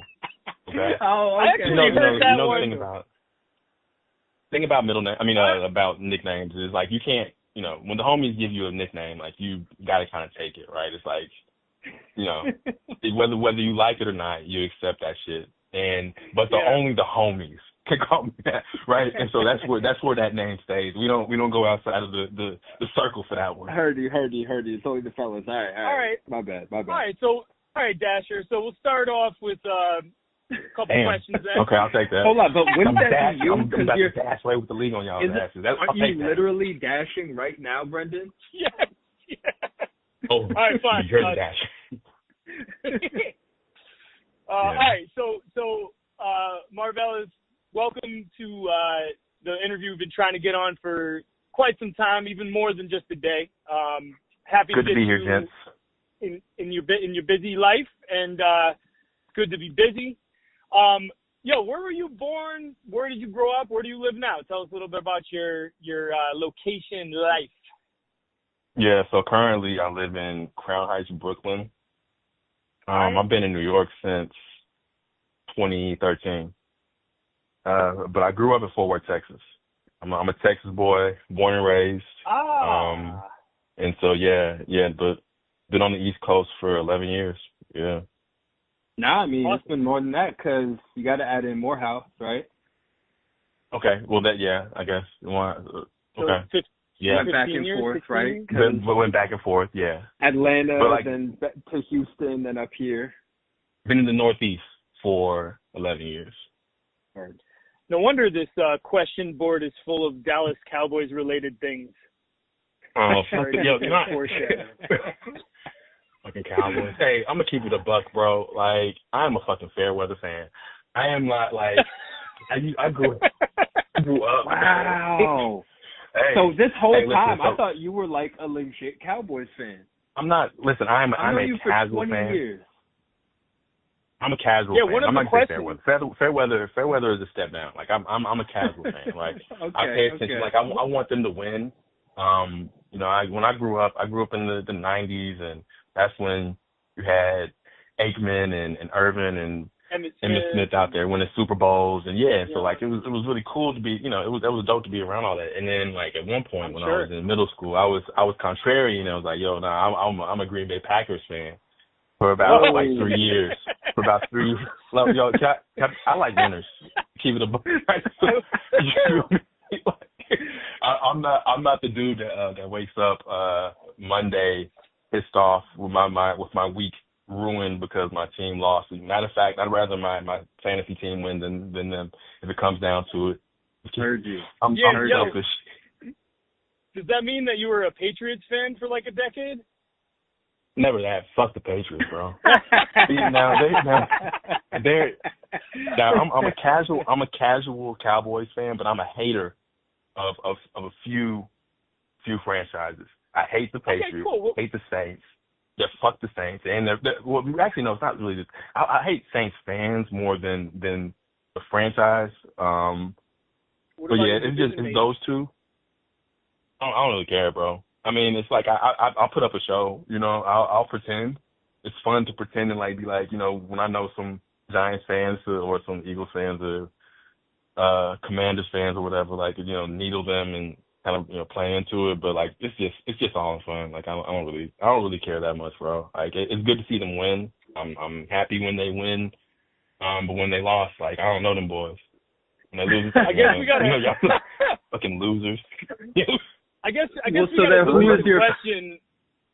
No. So then, I still pay attention. I know stuff. So it's like, but So who's your favorite well, we team had a right question. now? Who's your favorite team right now? I really Are you a Chiefs fan? I'm not. See, I like. I'm not a Chiefs fan. No, I really like what Detroit's doing. Okay. They are. I think that they're probably gonna be the team for the NFC to go to the Super Bowl. Okay. I love what Baltimore's doing, but although I don't know if they're gonna make it to the Super Bowl. It may be a rough trading for them. Lamar they've Jackson, kind of fallen off. Yeah, I think that Buffalo has a better shot than they do. Way Josh Allen's been playing, he's clearly. I think he's an MVP. Honestly, as a Patriots fan, I'm really hoping that the Bills make it to the Super Bowl against the Lions. Right, 2 franchises that have never won a Super Bowl, and the Bills. So they can lose once again. Yeah. Buffalo I really and don't Detroit. I really don't want. That would Pat be a great Mahomes. Super Bowl. Yeah, I really don't want Pat Mahomes winning 3 in a row. You know, I like the Patriots dynasty being the premier dynasty of the 2000s. If they win 3 in a row, that would be the first time ever, and they're not that good. So if they do it with a not that good team, then that's they're gonna be hard. The way to the stop. Chiefs keep winning is just crazy to me, bro. Like, huh? Who, the Lions? No, I'm saying the way the Chiefs keep winning is crazy to me, man. Like it's almost like it's their destiny to go ahead and win the third one. I don't that defense is lights out clearly. You know, man. There's no way as a Pats fan, bro. The like Panthers. Come on. As a Pats fan, the Raiders they pull it out, bro. They win. Whenever the Pats had seasons like this during the Tom Brady, Bill Belichick era, it always ended up with like not a wild card, but like a division round playoff loss. You know, it's one thing to win these close games during the regular season when you are playing teams like the Panthers or even the Broncos. But when you get to the playoffs, it's just a different level, and you're not able to win the same way. So I don't have faith in them, but that's also why I don't want them to win, because if they win this year, then it's going to be impossible to stop them the next 5 years. There's no way they're going to win. Yeah. And also, as a true Patriots fan, Pascal, you really want the Bills to make it for the next couple years so they could once again lose back to back to back. 4 in a row again would be amazing. But, nah, I don't want that. They're I don't know. I like Josh Allen, you know, like. I like him a lot. I think that I like the way he plays. Also, like, he was a Patriots fan growing up, even though they were claiming he was a friggin' 49ers fan. I don't know where that came from. He's a West Coast kid, isn't he? Is he from the Bay? That's what they were saying, but I know I've seen pictures of him in Patriots gear, decked out. So I don't know. Sounds like a front runner, yo. Ooh. Sounds like a front runner, kind of like our interviewee. Nah, I don't know, bro. But anyway, so you said, Velus, you're from Funky Town. Did you play Texas football? I did, bro. I grew up playing football. As many know, like football is right behind family and faith. Then then there's football there, and football is like the religion in Texas, bro. And I grew up playing ball. Played in high school at a high level in high school. I was pretty good. And I had the ability. I could have gone and played in college, but I was like, nah, I don't want to break my body. So I went to Morehouse. I was a running back. Yep. Oh, cool. And did you get any type of like awards or recognition from playing football? Yeah, I think I was 3-time All-District. And then my senior season, I got academic All-State. I was recognized y'all know who Babe Laufenberg is? I heard that name before. He was a Cowboys quarterback, and he's a broadcaster now. So he was the sportscaster for the CBS affiliate in the DFW area, and so he had this thing called Babe's Best, where they would bring on a student athlete each week, and then you get a scholarship, and they follow you around the school, and they come to your game and give you a big check at halftime at the game that week, and then you go, you do an interview and shit. So I was Babe's Best one week. That's awesome. I don't know. Got a big check that's still somewhere in a trophy. It was pretty dope. It was a really dope experience. But I got that. What else? I don't know, bro. There was a few things. So you were pretty good. I was alright, man. Actually, what's crazy is that we had a tandem backfield, and the dude who was behind, I ran fullback most of the time, and the tailback, he was actually better than me. This dude was a monster. He ended up going to Wisconsin. Oh wow. Yeah. I just saw there's a Netflix documentary coming out about running back for the Wisconsin Badgers.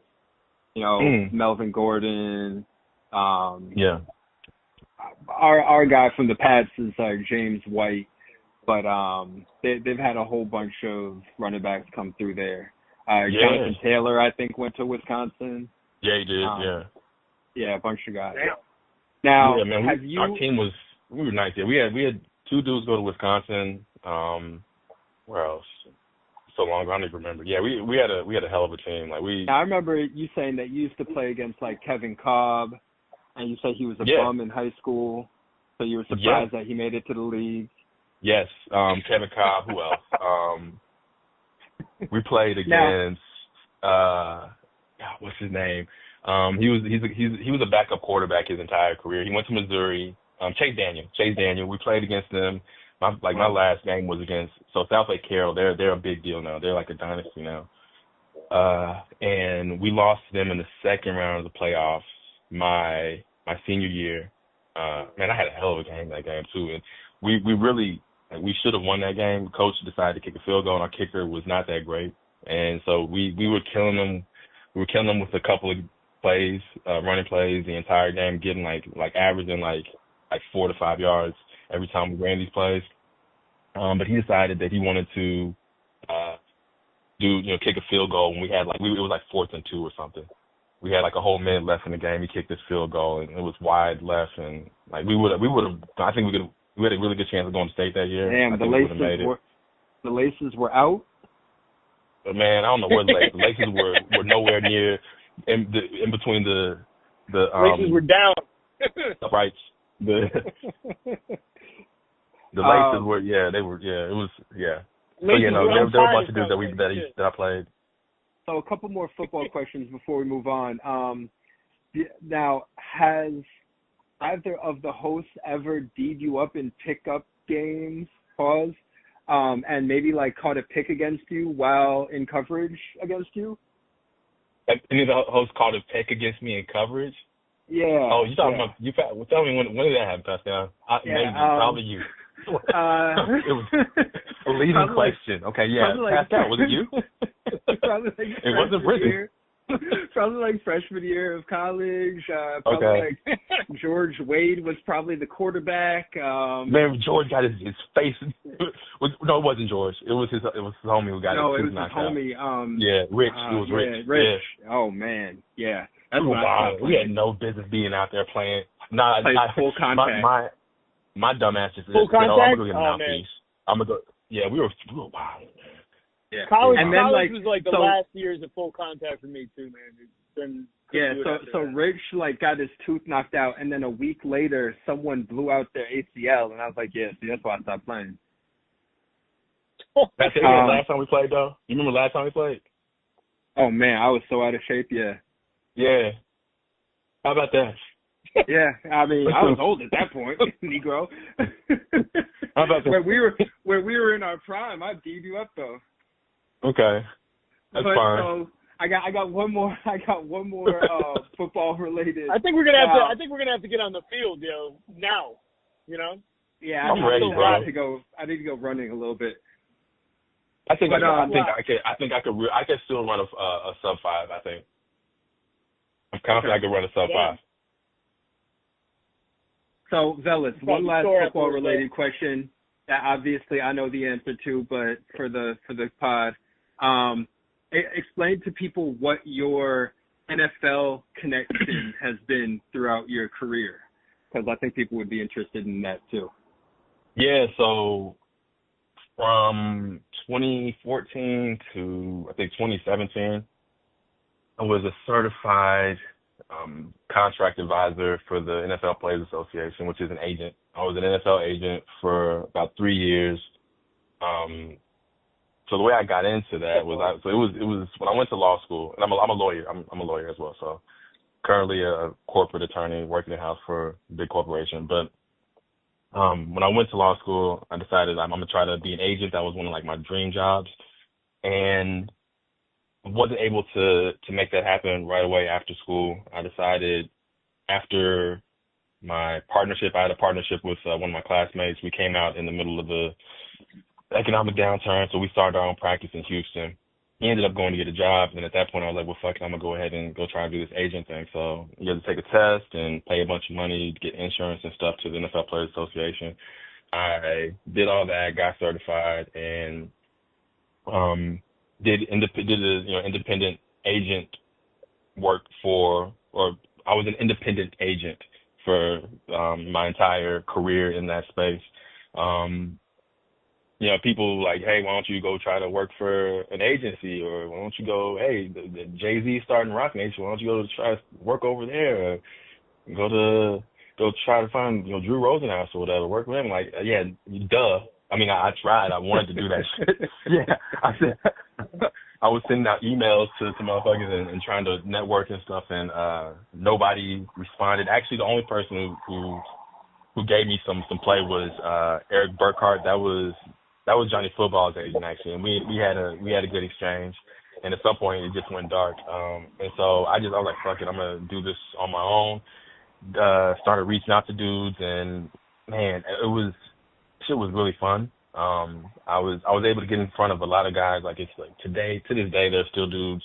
At one point, just about every game I turned on, there was a dude that I spoke to. Now it's less so, but I still do see dudes out there that I thought I was gonna sign.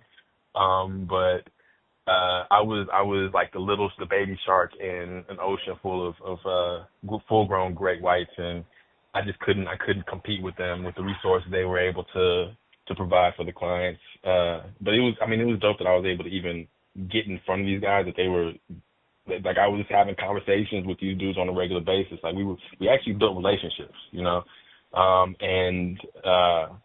was in meeting their parents, like getting to know their families. I was flying out to Oklahoma pretty regularly because there was one dude in particular I was like pretty sure I was gonna sign. And the worst, like my worst professional day was on January 1st, 2016. I went down to the Sugar Bowl. This was a dude that I was recruiting from Oklahoma State that I was certain that I was gonna sign. Matter of fact, his dad gave me like a vote of confidence. I wasn't gonna go down to the Sugar Bowl if I had no chance of signing this dude. And so go down to the game. I'm talking to the family. This is after the game, so we outside the Superdome and chatting it up with his mom and dad and his brother and sister. One of his friends from back home is down there, and I'm talking to them. Then I see off in the distance. I'm like, yo, wait. I'm thinking to myself, yo, is that Drew Rosenhaus? And he's getting closer and closer, and he's walking. And I'm thinking, maybe he's not coming over here, is he? And I'm hoping that he's going to walk past us, and he walks right over to where we are. And as soon as Drew gets there, it's like I don't even fucking exist. I was like, it was visual, like every. And so I'm like, oh, all right, so that's what this is. Yeah. So I never signed any of the big dudes. I did have I've been to the combine. That's a hell of a time. That was fun, but I got a lot of fun experiences from it, a lot of fun, like, cool stories and shit, and just being able to say that I pursued my dream, and it didn't pan out the way I wanted it to, but gained a lot of skills, and I'm happy for that time that I had doing that. Spent a lot of time, but the only thing is I spent a lot more time in the Midwest than I'd like, bro. I've been in some dusty ass hotels, bro. Like, fucking Cedar Springs, Iowa and shit. Yeah, I was literally. At least those places hotels, are like $50 a night, thow. At least they're like $50 a night, though. At least, I mean, so I did not want to take my clothes off in this motherfucker. I slept on top of I slept fully clothed on top of the bed. I did not even take a shower. The shower, there was some sketchy shit going on in the shower. The lock barely worked on them up. It was weird, bro. Definitely stayed in those type of hotels. Driving my truck around the country. Yeah, slept in the car nights. I mean, it was dope, man. Like it was. I was grinding, and yeah, I'm happy for that time. Wasn't it during that time period when you won your championship? Yeah, I did. Yeah, I won one of the championships. Were you in the league at that time? Yeah, I've been in the league for what, insider information? 2013? Nah, bro. I think I had more time. That was really what it was. I had more time. So I was heavy on the research, but I think it did help. It did help me in terms of my drafting because I knew which rookies were gonna be good because I was watching a lot of college football. And like no, I didn't have any inside information. I just had more time, bro. And it was just you had more I mean, it was time your and job more luck. too. Like, it was my job. Yeah, it was part of my job too. Yeah.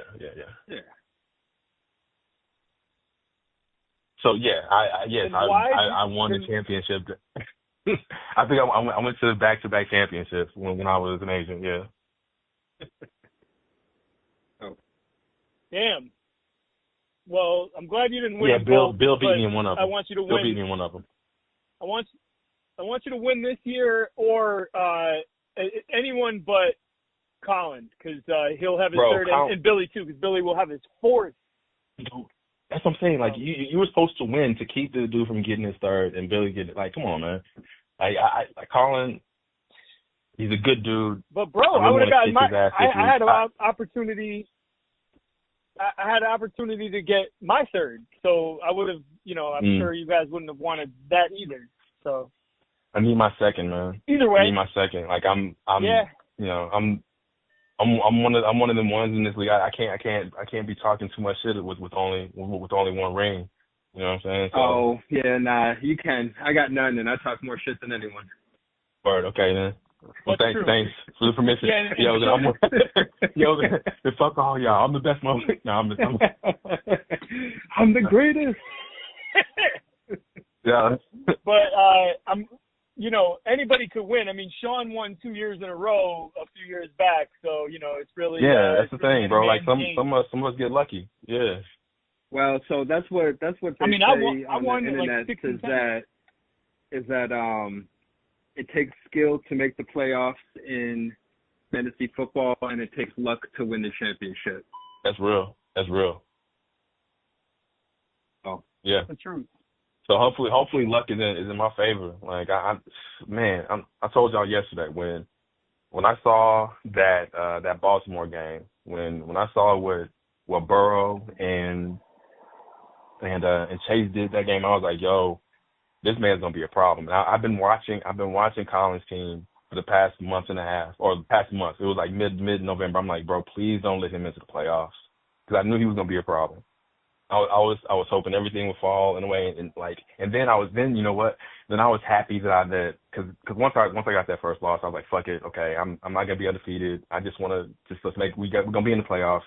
If I win these games, I want to win, obviously, but I wasn't, I didn't feel pressure to keep winning every week, and so I'm thinking there was one point I was thinking like maybe I need to throw some games to make sure that I stay in this second spot, because if he gets in, he's gonna be 8. That's what I was thinking. Okay, well, if Colin gets in, he's gonna be 8. I'll be good if I'm in the 7th, if the second seed. So I'll play whoever's the 7th.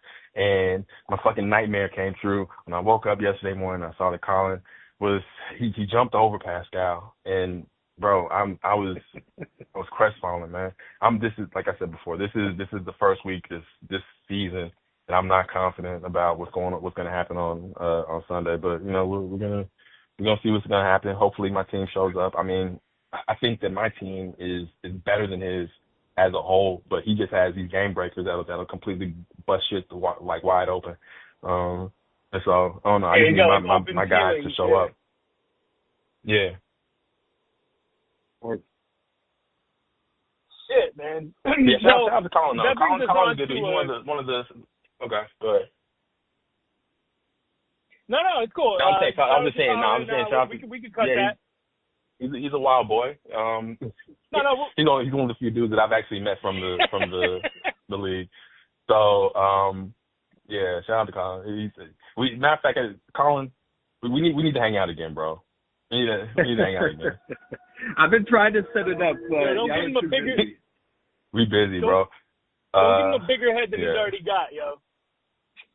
Yo, speaking of our league, who's your biggest fantasy rival in our league, or it could be outside our league, but preferably in our league? So there are a few teams out there that when I know that I'm gonna play them, I know that it's gonna be tough like every season. Colin is one of them. And these aren't necessarily rivals, but like Colin is somebody that I'm always looking out for. Bill is somebody I'm usually looking out for. Mike and I think Scott, like they're usually all of them they usually put up some tough teams. So no offense to the rest of the league, including present company. Well, who do you play twice? What team do you play twice? Sean and I think I play Mike twice. Damn, bro. I mean, Sean's. Come on. Like, I play Sean twice. Mike twice. Who else do I play twice? No disrespect. All respect. Just respectfully to everybody. But yeah, I don't have any rivals, bro. I'm just out here trying to win.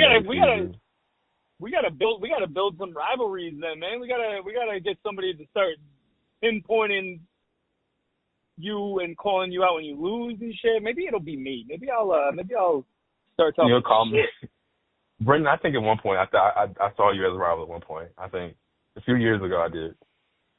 I thought I wanted to beat your ass every time. I mean, it doesn't help when Brendan goes on these like season-long losing streaks. That tends to end the rivalry pretty quickly. Dude, that only happened last year, and all of a sudden, Brendan, you've lost. You're out of the playoffs barrel, 2 seasons in a row. You're out of the playoffs 2 seasons in a row. You can't be a rival anymore. That's true. All right, fine. I'll rival Sean then. Them's the rules. Yeah, that's how it goes. Me and If your team Babalu. is trash, no one cares about you. Baba and Sean, like, y'all are on the out of the playoff streak. Y'all need to switch it up next year. Yeah, I don't know. Maybe I'll draft some basketball players or something. Good luck with that. So, Velas, if you wish you had any one player in the league that you don't currently have on your roster, who would it be? Chase. Jamar Chase. Okay. I saw that coming. Yeah, Jamar Chase. But not this week, right? If I had him, he's gonna put up like. If I could have. Nah, this week he's gonna put up like 5 points.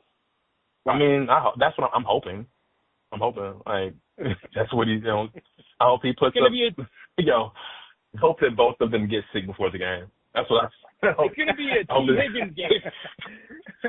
I hope both of them get sick before the game.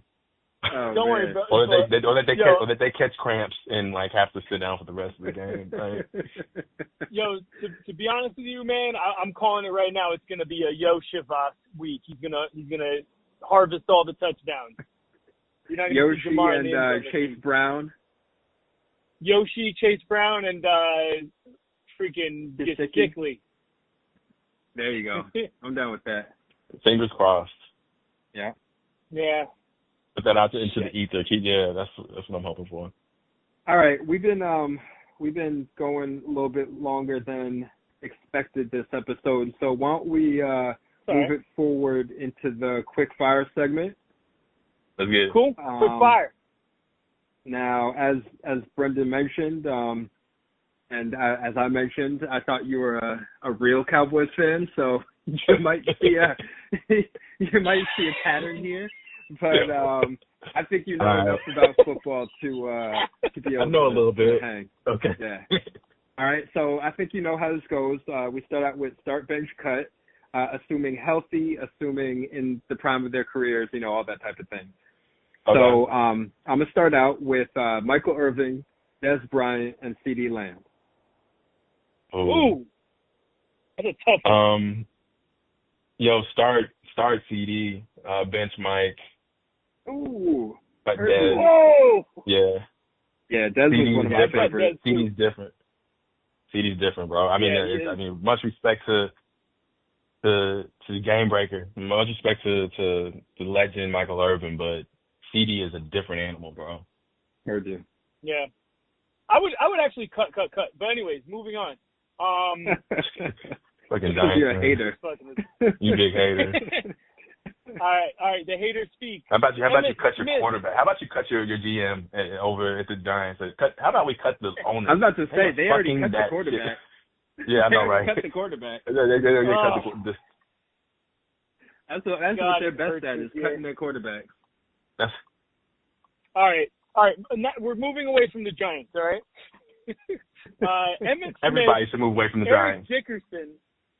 No, we're staying. Emmitt Smith, Eric Dickerson, and Arian Foster. Oh man. I'm going Sark. Damn, it is tough. Also, off the top, I'm cutting Arian Foster. Yeah, I know, right? I respect these legends, though. Cut Arian Foster. I'll start Eric Dickerson, and I'll bench Smith. Good. Sorry, Overrated Emmitt Smith. He's a compiler. What? Let's call it what it is. He's a compiler. Yeah. He's a legend, but he's a compiler. Yeah, of course he is. Yeah. I mean, he was good. Don't get me wrong, but He was really Eric good. Dickerson. He's not even Arian Foster, but he had a longer career. So, all right. Yeah, that part. Arian Foster is a fantasy legend. Bruh. How many Undrafted. There's so many dudes Undrafted. that undrafted. Crazy. Yeah. So many dudes that were just fantasy was relevant that you undrafted? forget about that even existed. Yeah, I think he was up. Yeah, Oh, he was undrafted. I'll never forget. He went. He was undrafted, I think. I'll never forget Arian And I was Foster living in because Houston at the I never time. had He him. was crazy. I never had him in fantasy, and he would always tear shit up. I was so annoyed with him, Mhm. yo. One of my Man. favorites was All right. I had Matt Forte. I had Matt Forte during one of his Matt crazy Forte. seasons. Yeah. Oh man. Wow. I used to love Forte. Y'all remember Doug Martin? Doug Martin yeah. for like 2 seasons. Doug Martin of the Buccaneers. Pocket Hamster. God damn. Or no, what is it? Pocket Hamster or Muscle. he's Was it something Muscle like that. Hamster? Muscle Hamster, Muscle Hamster? something like that. All right, damn. let's keep it moving. Maurice Jones-Drew. These all these running backs from back. God damn. MJG. man. All right, go ahead. He works for All right. NFL Network now. Rashard Mendenhall. Okay, go ahead. Heard you. All right. So we got Ricky Williams, Vince Young, and Earl Campbell, Texas legends. Texas legend. Longhorns. All have their numbers retired by the Longhorns. No. Start Rick, bench VY. Ooh, you cut Earl Campbell. I know. I'm cutting Earl Campbell, bro. Yeah. Oh, I mean, his thing is like, and then you know what? I have to go with. I saw these dudes. I saw them. Like they were. Yeah. I saw them play. Earl Campbell. Recency bias. All I, it is recency bias. All I knew Earl Campbell for growing up was for like hot links. He has a Earl Campbell hot links. They were damn good hot links. But I guess that was all I knew him for. Like when I was growing up, like yeah. And You starting him? No, hot links? I cut him, man. Like he's Oh, no, the hot links that's were amazing. No, you're right. You know what? I was starting for They were amazing. No, They were but so I feel good. you, Nah. man. Those Ricky Williams and Vince Young seasons. I was there for it, right? Yeah, I saw It it. was crazy, Especially like- the championship season was crazy. I watched every every one of those games. Like they were just going nuts. And then the way Vince beat Reggie Bush and Matt Leinart. Yeah, he took that. They should have just given that man the Heisman in that game. They should have just said, you know what? I mean, because he deserved it anyway. He should have had it anyway. He won that game single-handedly. Single-handedly, bro. Yeah. And that was a hell of a game. Yeah. Yeah, great game. Damn. All right, we ready for the next one? Here it comes. What's up? Yeah. We got Baker Mayfield, Kyler Murray, or Caleb Williams. Got the Oklahoma Sooners. We starting Bake, benching Kyler, and no. Yeah, wait. Actually, Hold on. You know what? Let me throw a fourth. And you got to cut two. All right. Got the cut fourth two. one Okay. is the fourth one is Jalen Hurts. Ooh, okay. Fuck. Okay, so I'll have to. I'd cut Kyler and I'd cut Kyler and Caleb. Yeah, I think yeah, I know, right? But yeah, I would start. It's tough because Baker is balling this season. He's really balling. I think that Jalen has regressed a bit. But you know what? I'll start Jalen. He's proven that he can play well in the Super Bowl. Like that, he can ball out in the Super Bowl. So yeah, Jalen. And sit Bake. I heard you. I agree with you. So now let's get off the football into something that I know you have plenty of experience with. Cash Money Millionaires, No Limit Soldiers, 3-6 Mafia.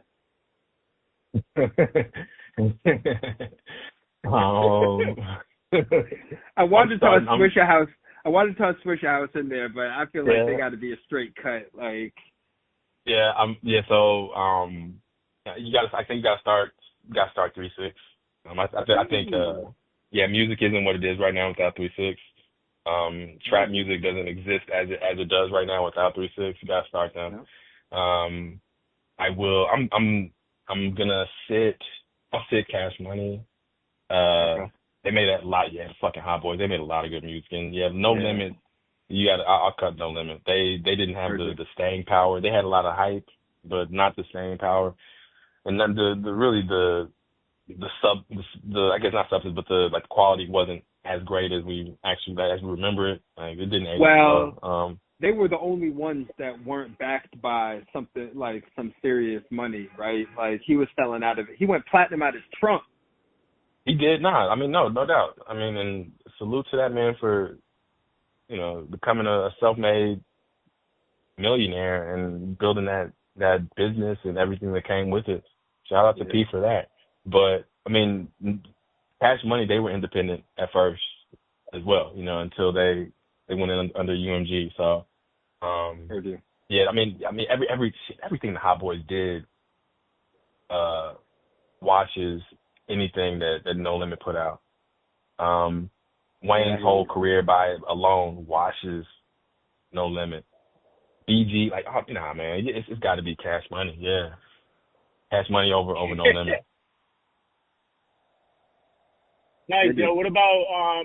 What about Brazilian music, African music, or British rock and roll? Brazilian is I'll start Brazilian. I love samba. I'll start Brazilian. Bench. Damn, that's rough, man. I'm gonna start Brazilian, bench African, and cut British rock. Unfortunately. But the British is cool. Yeah.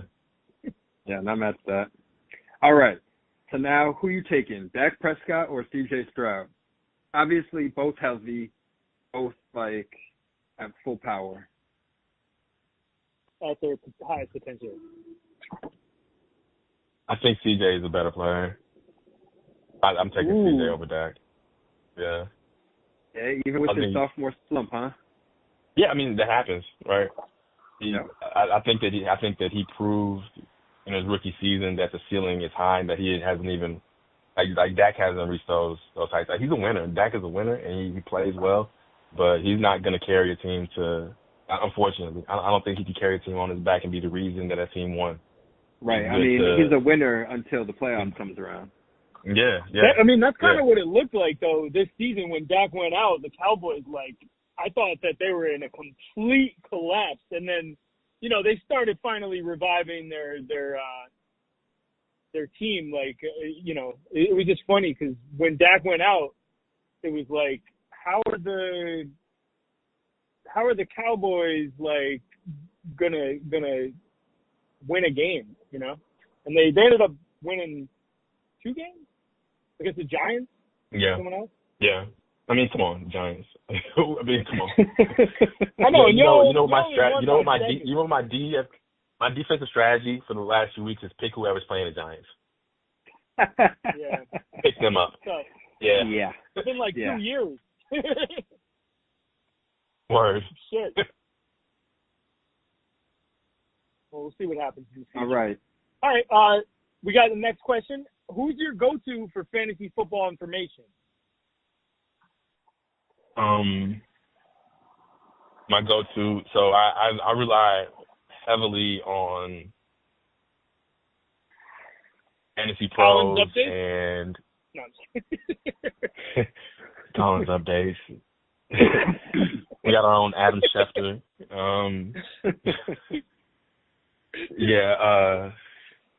Collins updates. Yeah, okay, Collins updates. Fantasy Pros and ESPN. I trust ESPN a lot. Oh, Matthew Berry as well. He's no longer with ESPN, but I like his stuff. ESPN, they're pretty reliable. I don't understand it. I love ESPN.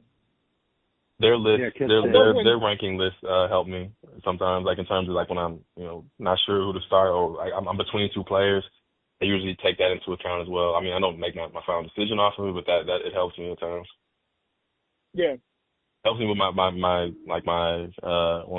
do trade offers or whatever. Look at their stuff. Evaluating trades. ESPN is probably the main one. Fantasy Pros and Matthew Berry's little newsletter thing. That's cool. And to put it in your podcast, of course, right? The moves I make. It's funny because a few times this season, I've made the move. Like when y'all said something about what I need to do, I've made that move like that day before the pod came out, or it was something I was thinking about doing. So I appreciate y'all's input. It looks like we're on the same wavelength. Yeah, we definitely are. Yeah. We've had a couple times that we've seen the same thing where we're talking about it on the pod and then we finish it up and then all of a sudden we look on the fantasy app and you did exactly what we were talking about. So definitely great minds thinking alike. Yeah, but no better. All right. Nothing was better than calling Daniel Jones to the Vikings 20 seconds before it actually happened. No, that was I told you should have bought a lotto ticket that day. Yeah. Wait, what? I just went home and went to bed. Brendan called Daniel Jones to the Vikings like literally like less than a minute before it happened. Oh wow. Yeah. Yeah, it was live. It was cool. Yeah. Sad. All right. So we know that you don't really have any rivals, but who in our league do you enjoy beating the most? Yo, why you doing this? Yo, we're trying to create some rivals. I don't.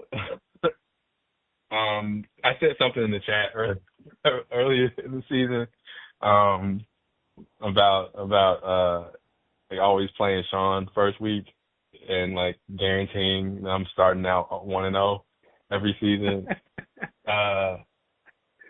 So I appreciate that. I enjoy starting my season 1-0 every season. So it's great to know that I have a guaranteed win. But he whooped my ass. I can't even.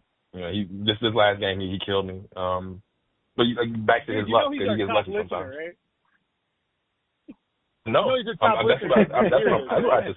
I suspect that. I'm sure he's gonna hear it. He is our biggest fan. He's the biggest fan, the biggest hater too. Yeah. Oh shit, that's funny.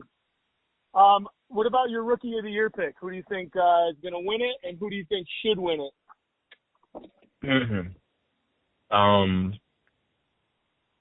I think Bo Nix might get it. Wow. Really? Nice. Yeah, I think Bo Nix.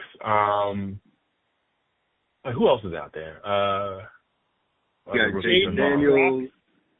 Brock Sorry, Bowers, how do I forget about Jaden? Marvin. No, it's not Malik, and it's not Marvin. Drake May. It's Jaden. I forgot about Jaden. It's gonna be Jaden. Yeah. Yeah. I think he so. should and he will get it. Yeah. I you don't think think he should, he should, Emil? but I Alright, think he that's will. good. Who do you think should? I think Brock Bowers deserves it. I think he's have it. Brock Bowers. He's by far the best rookie at his position. Like, he's the best You're right. tight That's end in fair. the league, and he's a Last rookie. week. Jaden Daniels. Last week Jaden had like a bunch he of passed down games. Laporta last week. Yeah, like My bad. I think Brock deserves it, but it's a quarterback award, so I don't think he's going to get it. Now, Yeah. I think that Drake May is playing the best of any of the rookie quarterbacks, considering their surrounding Oh, cast. stop it. Oh, Not get in the outta here with analytics. that shit. Listen, the analytics back it up. I know no one wants to see the Patriots with another guy. Why don't you complete that thought about N'Keal Harry that you had a few years ago, and then we'll continue the conversation. Oh, nah. What do you mean? I thought Get N'Keal out of was here with booty. that. I thought Yeah, N'Keal was right. booty. And you thought Keyshawn Booty was booty. Anyway. I mean, anyway. You and Drake May, man. Go get a jersey Yeah, and he's shut up. good. Go pick him up. I was Did you pick him up? He's Nah, on he's your not team. bad. Just go grab him. If I was one of those lames that like wore jerseys, then yeah, I definitely would. Oh, all right, come on. so yeah, calling you out. All right, You get so it just to put it in the closet, bro. listen. Hey, man. All right, fellas, back to real questions. What coach will have the next dynasty?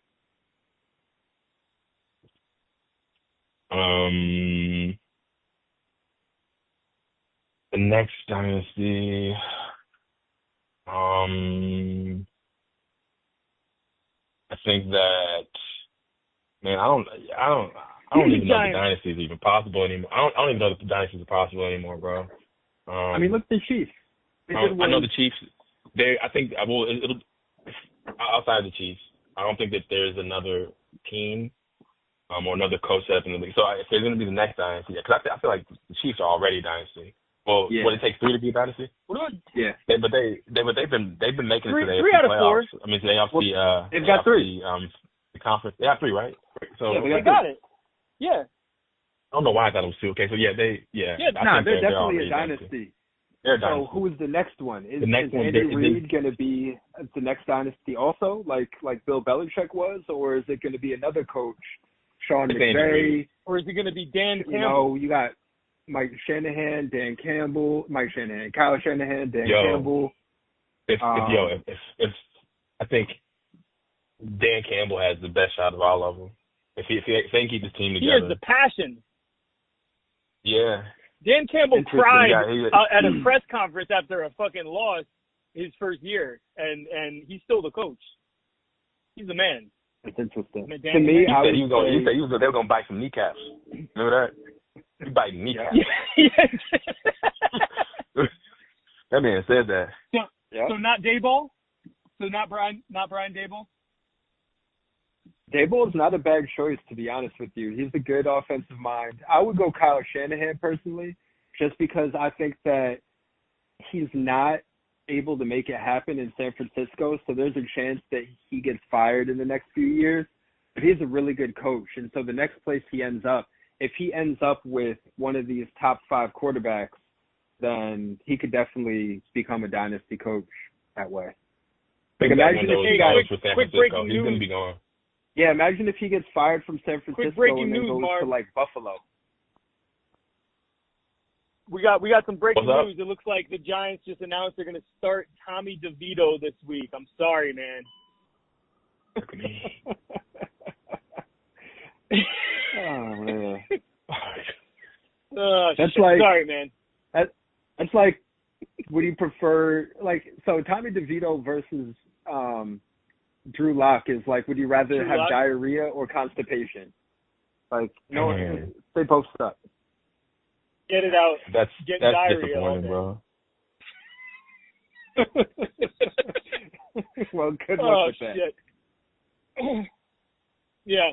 I hope Well, they throw if 10 Marv screens was, if Marv, to. Go ahead. my bad. If Marv Ellis, my bad. I keep fucking that up. If Marv Ellis was a super Cowboys fan, I wouldn't put it past him to say Jimmy Johnson is the next dynasty, just because they're all psychos over there, man. Or is it Nah, going to be man, Bill I'm not one of Belichick them, with bro. Anyways. UNC? Yeah, Jimmy Johnson, legend. Yeah, man. Legend. Jimmy Johnson's hair don't move when the Gatorade hits, yo. That man's special. You guys remember Yeah. that? Yeah.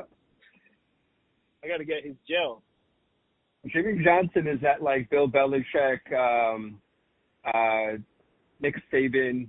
They're all buddies. They all like came up coaching together, and all three of them had significant dynasties. Yeah. Yo, Marv Ellis, who would you rather have win the next championship? The Cowboys or the Sooners?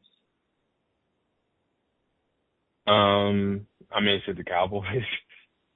The Cowboys? Yeah. Do you have a college squad? I just assumed it was the Sooners. No, I'm not. It's actually the opposite. When I was growing up, I pulled for Texas. I was wondering with all these. I thought y'all were fucking with me with all these Oklahoma questions. I don't know. For some reason, I thought you didn't like UT. I definitely pulled for UT. I don't pull for. I don't root for them anymore. I don't root for them anymore. But I don't. When they win, I don't mind seeing them win. Okay. But So I'm not like. Sooners. But see, here's the thing though, because I'm not like, because my parents grew up in Oklahoma, and so I have like cousins who went to OU and aunts and stuff who went to OU. So, I have close connection to OU, based on that. But I'm not really. I guess if you catch like the recurring theme is that I don't take sports too seriously, and so when it comes down to this UT OU rivalry, like I don't give too much into that. Like it's all fun, and I mean I don't want to see OU win usually, but if they win, it's whatever, and I'm not gonna. So the Red River rivalry. That's good, man. That's a good game, huh? Adulting. It's usually just a good game, bro. I mean, although like I do have like I'm from Texas, so I gotta kind of pull for them in that game, but I guess more often than not, it's always been pulling for Texas. But yeah, at the end of the day, it's a good game. Between the Cowboys and the Longhorns, who would you rather see win the next championship? The Cowboys, okay. Straight up, Cowboys. Even though UT has a good shot this year, even though they shot the bed over the weekend. UT has a better shot, I would say. Yeah. Well, Cowboys aren't going to make the playoffs, so. No, All right. they're not. No, Cowboys won't make the playoffs. Right? All right. So, and besides No, I'll talk about NFL, UT. UT shot the bed in the SEC championship. Yeah. Well, that's because they are insistent on starting. What's the quarterback? Man, how you got a Manning on your roster, and you have a Manning and you're not starting that man. Not starting him. They're just letting him sit there. Whatever, they want to he's a senior, want to let him. But I mean, you have him, and he already proved this season that he can ball. Yep. Like you have not only is he a Manning, he's an athletic Manning. You know, he's not a concrete footed motherfucker. He will get outside of the pocket and move on dudes. He's Coop's son, right? Cooper, he was a receiver. Yeah. And he was good too, supposedly. Yeah, he had, I think, a neck injury or something. Yeah, something like that. That's why he had to retire or something. Yeah, some sort of injury that he had to retire. But yeah, from what I hear, from what they say, he was fire. Yeah, he was the best of all three of them. The best athlete of all. Yeah. Yeah. Yep. Their pops was a runner. Archie was a running quarterback. Sure. Yeah. Back in the paper bag ain't days. Yeah. Well, All right. So besides the NFL, out of all other sports, who are your 3 favorite teams? Besides NFL, Lakers. You said besides football? We're going outside of football, you said? I mean, just NFL. Yeah. If you want to go college, do that. Okay. So yeah, we talked about all other sports. So I like the Lakers. And this kind of, this shows how big of a fan I am, I guess, of any of these teams. I guess because I like a bunch of NBA teams. So I fuck with the Lakers. I like Oklahoma, and I like Memphis. I guess I say that just those 3 teams. I don't really watch baseball. Oh no, I put the Stars in there. Dallas Stars. They won a bunch of. They went to a bunch of Stanley Cups when I was growing up. I remember watching them a lot, and I watch them from time to time now. So yeah, the Stars. Did Gretzky ever play for Dallas? Nah. Mike Modano was the dude though. Oh, okay. Okay. The Dallas Stars. All right. Not Dallas bad. Stars, yeah. Damn. Shit, Pascal, you want to ask this question and I'll finish it off. Yeah. I'll ask this Probably one. better. I think so. All right. So, would you rather never have to clean the house again or never cook again? Never have to clean the house because I don't cook anymore. I'm on some meal prep now. So I don't even cook. Yo, shout out to Cook Unity. They've been holding me down. Yeah, so I'd rather never clean again. Yeah. Oh, Cook Unity. Why don't you give them a little plug? We'll see if we can get a sponsorship for next season. Yo, Cook Unity has been holding it down. Like those meals are amazing. You have all sorts of different cuisines from a bunch of chefs. Yeah, wait, hold on. What am I doing? Yo, no, pay me. What am I doing? No. Listen, if they send that sponsorship money over, we'll have you on as a third host. How about that? Yo, I bet. Yeah, shout out to Cooking. They've been holding me down though, bro. Like, yeah, they're actually good meals and they come fresh. Are they affordable, or is somewhere. it like ordering out? Nah, it's affordable. It's better than doing DoorDash or anything like that. Like, it's better than ordering takeout and carry out. Like, we get like 15 meals a week, and I spend like $160 a week. Okay, that's not bad. Yeah, it's not bad. Not bad at all. Shoot, man, might have to get on that. Tired of cooking. I got the promo code. Shoot, holler at me. I got the. Holler for the promo code and get you a discount. Drop that URL so that everyone knows where to go. Drop the URL. Yo, I gotta find it, bro. I'll drop it into the. I'll drop it into the chat. I'll come back to the chat. I'll come back to the chat just for that. I don't think I've been in the chat in like. Word. Oh yeah, that's good. Yeah, I'll put it in the comments. Yeah. All right. Cook Unity. Yo, Marv, here we go. Marv Ellis, last question. Sorry, I keep calling you Marv. I got to get used to that because I've known you for this many years. It's fine. I'm not. As Marv. I won't fight you yet. Hey, watch out, because Marvelous is a scrappy little fella. He'll jump up and kick you in the ankle. Damn, you called me a little fella. Damn, bro. Hey, man. Well, I mean, that's all Pascal's got on you, bro. You got hair on your head. He'll get out his tippy toes and punch you in the knees. Man, this leg kick is serious, bro. Y'all better watch it. All right, last question. Straight through that shin. Now, go ahead. No, be honest. All right, be honest. You ready for this? Yeah, go ahead. All right. Are you actually Pascal? And is that cool dude that some of us have met a paid actor? Do you even understand the reference to this question? I plead the fifth.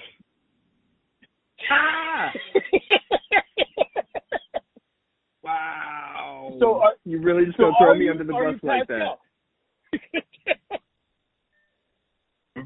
mean, I thought he was gonna use the voice that he uses in the pun downs as your alternate voice. So, fellas, do you know the story I behind can this? neither confirm nor deny. Oh man. I mean, I can't. I may not get paid if I can't. I really can't talk about this right now. It's in. Whoa. You know, I have to say this though.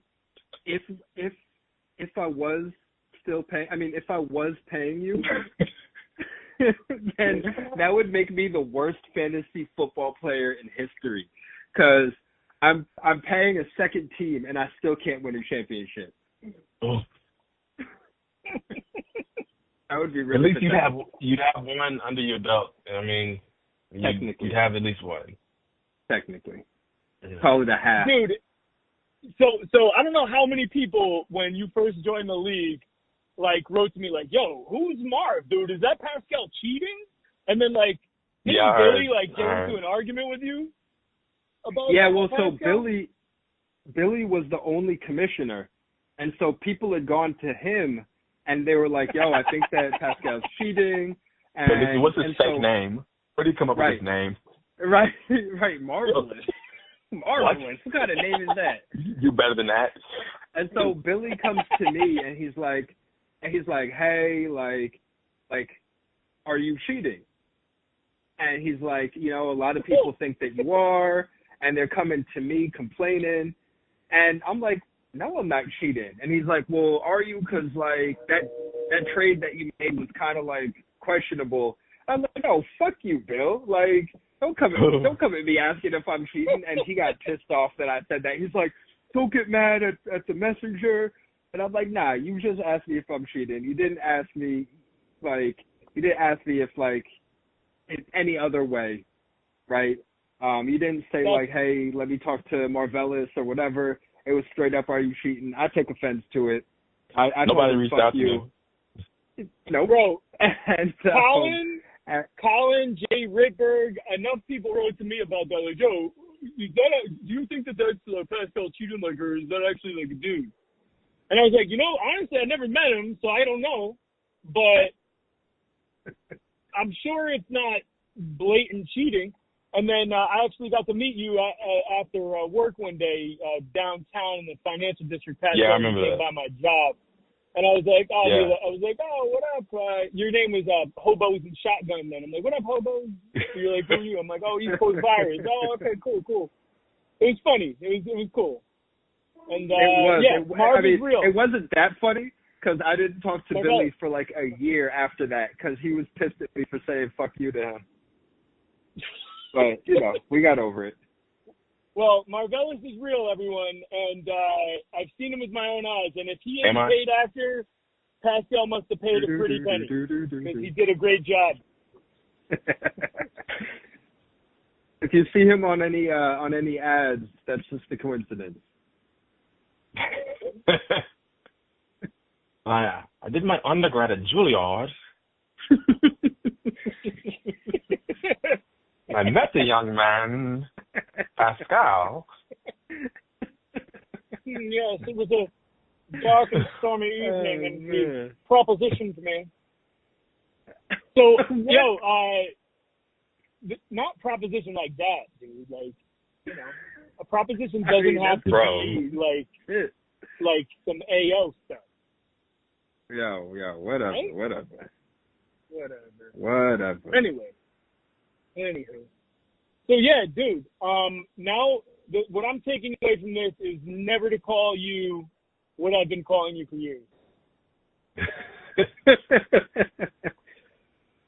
Yeah. And I won't. I'll try not to. I know I did it after you said it like 10 times since. No, it's yeah, I know that it'll take some time. Yeah, undoing, unlearning. Trey is an easy one. I think Trey, that, go with Trey. If you switch it up to Trey, it's way easier to say than Marv, right? Marv has a bunch of hard consonants in it. It's just Trey, quick, short, simple. Trey Day? Easy. All right. Well, all right. Trey. I think Marvelous. I think that an hour and some change for this interview is more than enough. Damn, y'all.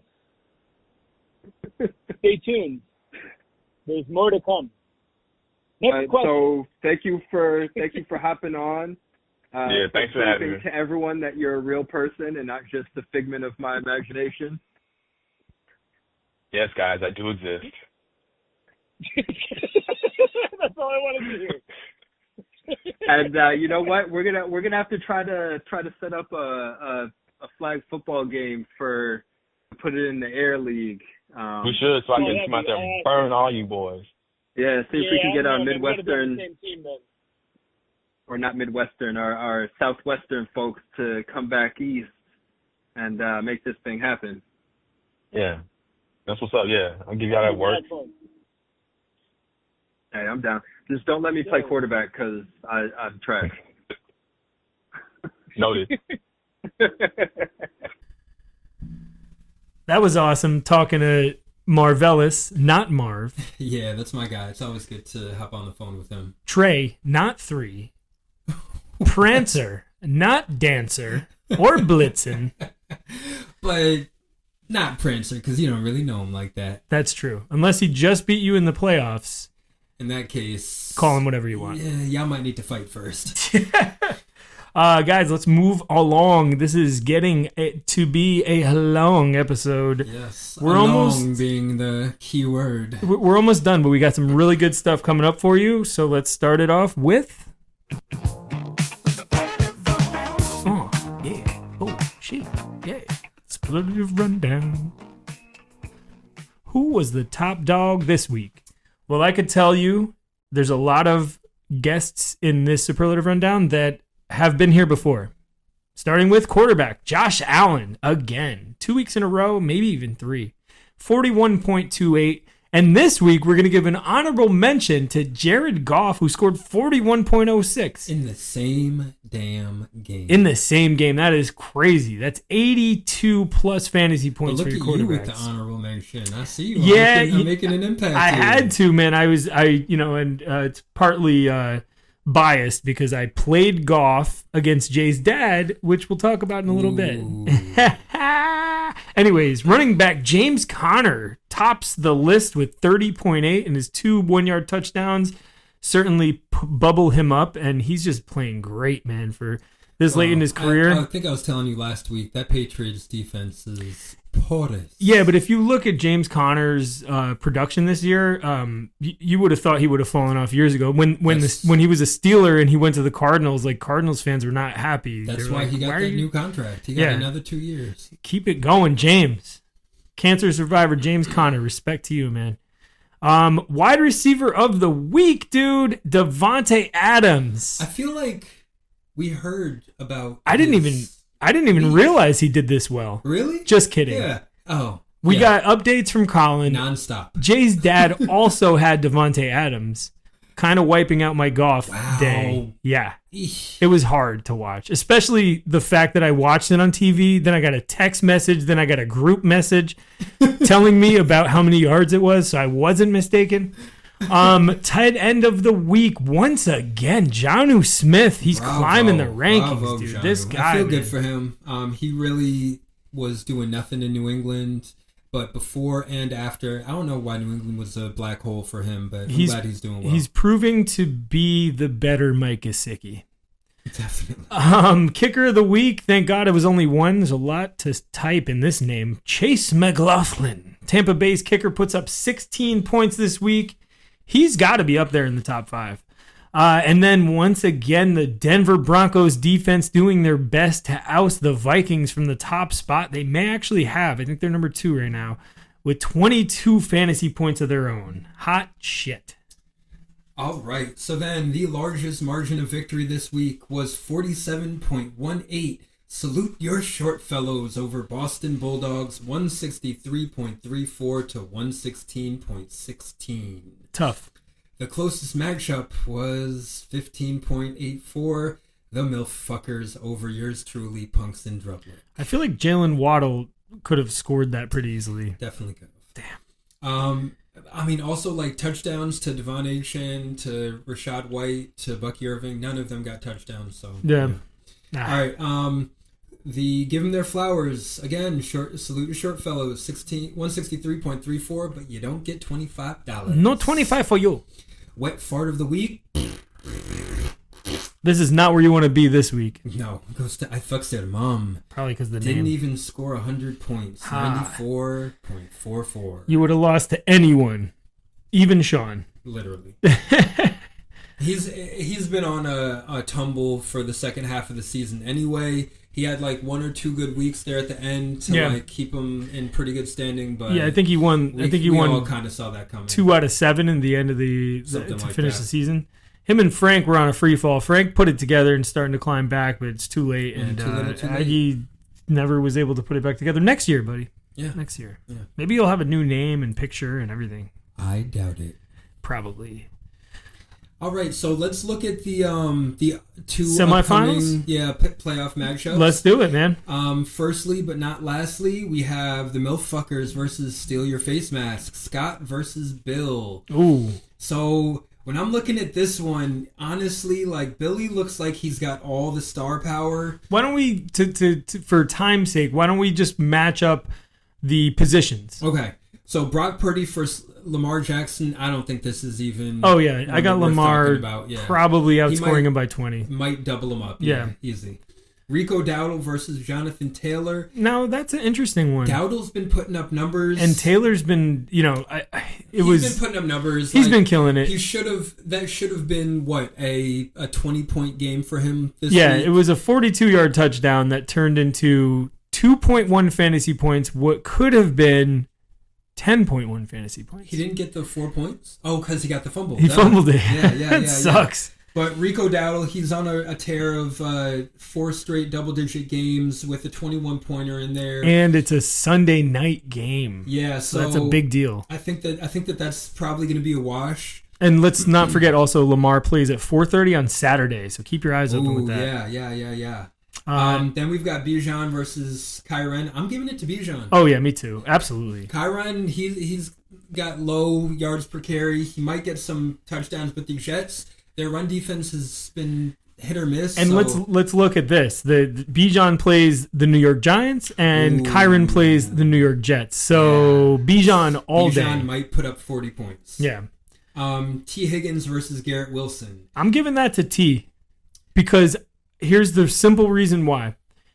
I think that Devontae Adams, due to his sense of pride and the way he wants to go out, he's a big numbers guy. He wants to bubble his numbers up as much as he can. And who's going to help him do that? Not the coach, not the GM, Aaron Rodgers. Yeah. So we saw a taste of it these past couple weeks. Garrett Wilson, since the bye, has 6 targets last week, 10 targets the week before that, 10 targets the week before that. I think that there's chance that Garrett Wilson still eats. He's the number 8 receiver of the season, so he's killing but it. a lot of that was before Devontae got there. The thing is, it's a silent number 8. Like he's one of those guys that snuck into the top 10. It's like T. Higgins had a 4.3 point game 2 weeks ago. That's surrounded by 18 and 20 points. It's kind of hit or miss. The Cleveland defense can be good, they can be bad. I think that that's kind of a wash. Then we've got Drake London versus Maserati Marvin Harrison. Drake London versus the Giants again. We've got Marv versus Carolina. The Panthers defense can be good sometimes. That's true. Marv has not been doing great. I'll give this one to Drake. But the Giants' pass defense is not a joke either. I mean, the Giants' defense is reasonable, but you never know. I'll give it to Drake. Who knows what's going to happen? And you've got Michael Penix. I think that Michael Penix is a good quarterback. This is the first time he's starting, but like he's been sitting all year. I think that he's going to come out, and they're going to try to show him off. So now the next line, the tight end matchup. This is probably what's going to decide this matchup this week. Trey McBride versus Jonnu Smith. Probably the top 2 tight ends over the last 6 weeks. These guys have been on Trey fire. McBride's number 2 on the year. Yeah, so, and Jonnu's 4. So Trey McBride has 1, 2, 3, 4, 5, 6, 7, 8, 9, 10 weeks in a row in double digits. Jonnu has 5 in a row with double digits, but 4 of those are 20 or higher. Well, 19.8 will count that. Okay. And 11 targets in 3 out of the last 4 games. Yeah, McBride has 1, 2, 3 20 plus during that time period. In 17-point games. This is a wash. I think you got 2 of the highest producing tight ends in the league right now. I'm gonna actually give it to McBride because I think he's gonna get more targets. I think there's less options in Arizona. Obviously Marvin Harrison is one of them. A lot of it's gonna come down to if Greenlaw, the linebacker from the 49ers, if he's healthy. He's the guy who tore his ACL in the Super Bowl? Yeah, he came back like 2 weeks ago? Yeah, exactly. So and Devondre Campbell, he's getting suspended because he didn't want to come back in because he's a little... What an asshole. But the 49ers are the number 2 ranked defense against tight ends. So Jonnu has tougher sledding. And I think you're right to give it to McBride, but... It can really go either way. I think so. Here's the part that just gets me. The flex matchup.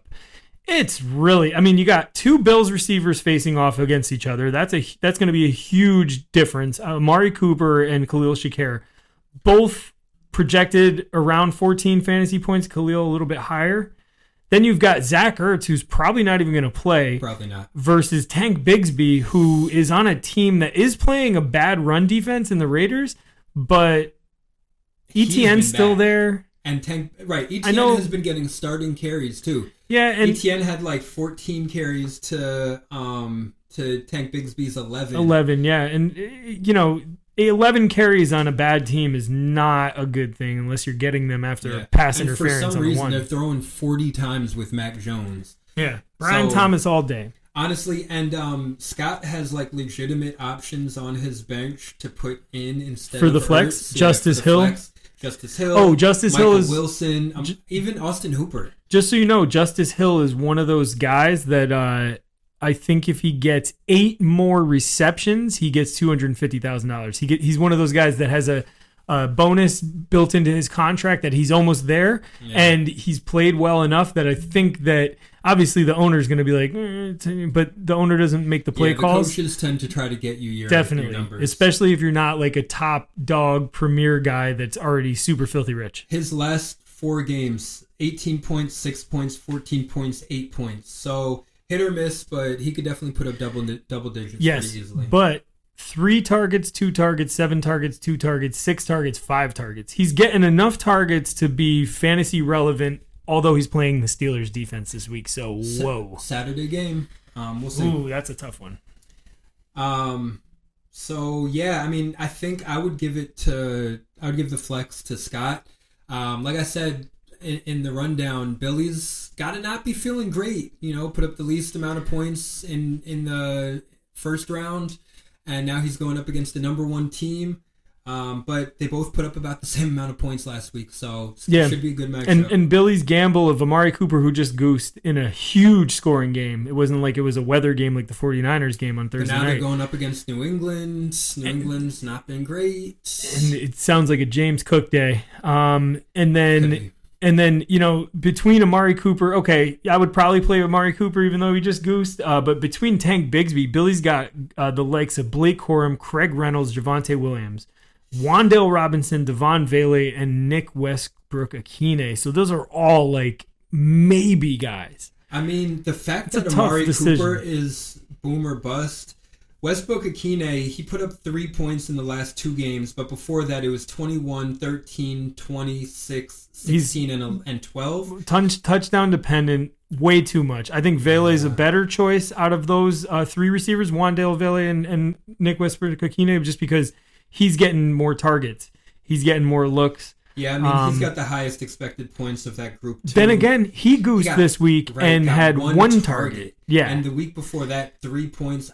It's a tough one. Yeah. It's a tough one. And what about Wan'Dale? I haven't really looked at Wan'Dale's numbers of late. The quarterbacks suck. Yeah, but Wan'Dale got 11 targets 2 weeks ago and 9 last week. Yeah, he might be worth it. But he gets a lot of those like 1 yard or behind the line passes, those like little screen shots. Yeah, but he only converted 4 catches in each of those games. If he gets a lot of targets and just converts like 2 more catches, that could be a pretty significant game for him. Billy really might want to play Javonte Williams. I know that sounds dirty and ugly, but Jaleel McLaughlin he's going to be deemed out between Javonte and Audric Estime. I mean, that's tough. It is against the Chargers defense. That's tough too. Yeah, I don't know. He might or Craig Reynolds, maybe roll the dice on that. The guy he just picked up. Yeah. Maybe. I don't know. Definitely not Blake Corum though. Yeah, I don't have. That's only for Kyron's backup, just in case. So. Yeah, Craig Reynolds. Oh my god! Imagine playing Craig Reynolds over Tank Bigsby. Craig Reynolds, the most points he's put up this year is 2.1 points. That's more than I would have guessed because losing David Montgomery opens up an opportunity for him, or it's just going to all go to Gibbs. Or it's all going to Gibbs. I would guess it's all going to Gibbs. But if something happens to Gibbs, holy moly, Billy hit the freaking jackpot. Yeah,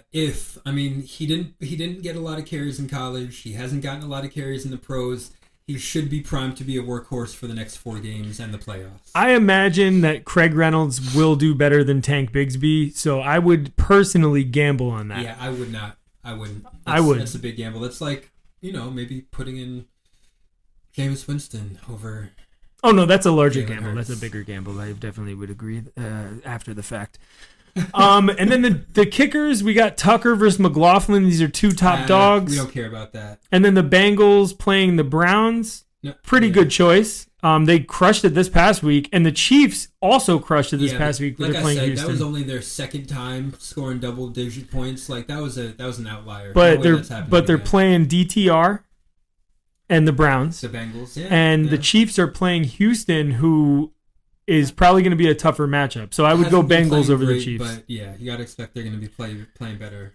All right, guys, and then the final matchup, we have Salute Your Short Fellows facing a tall task of Catch This Fade.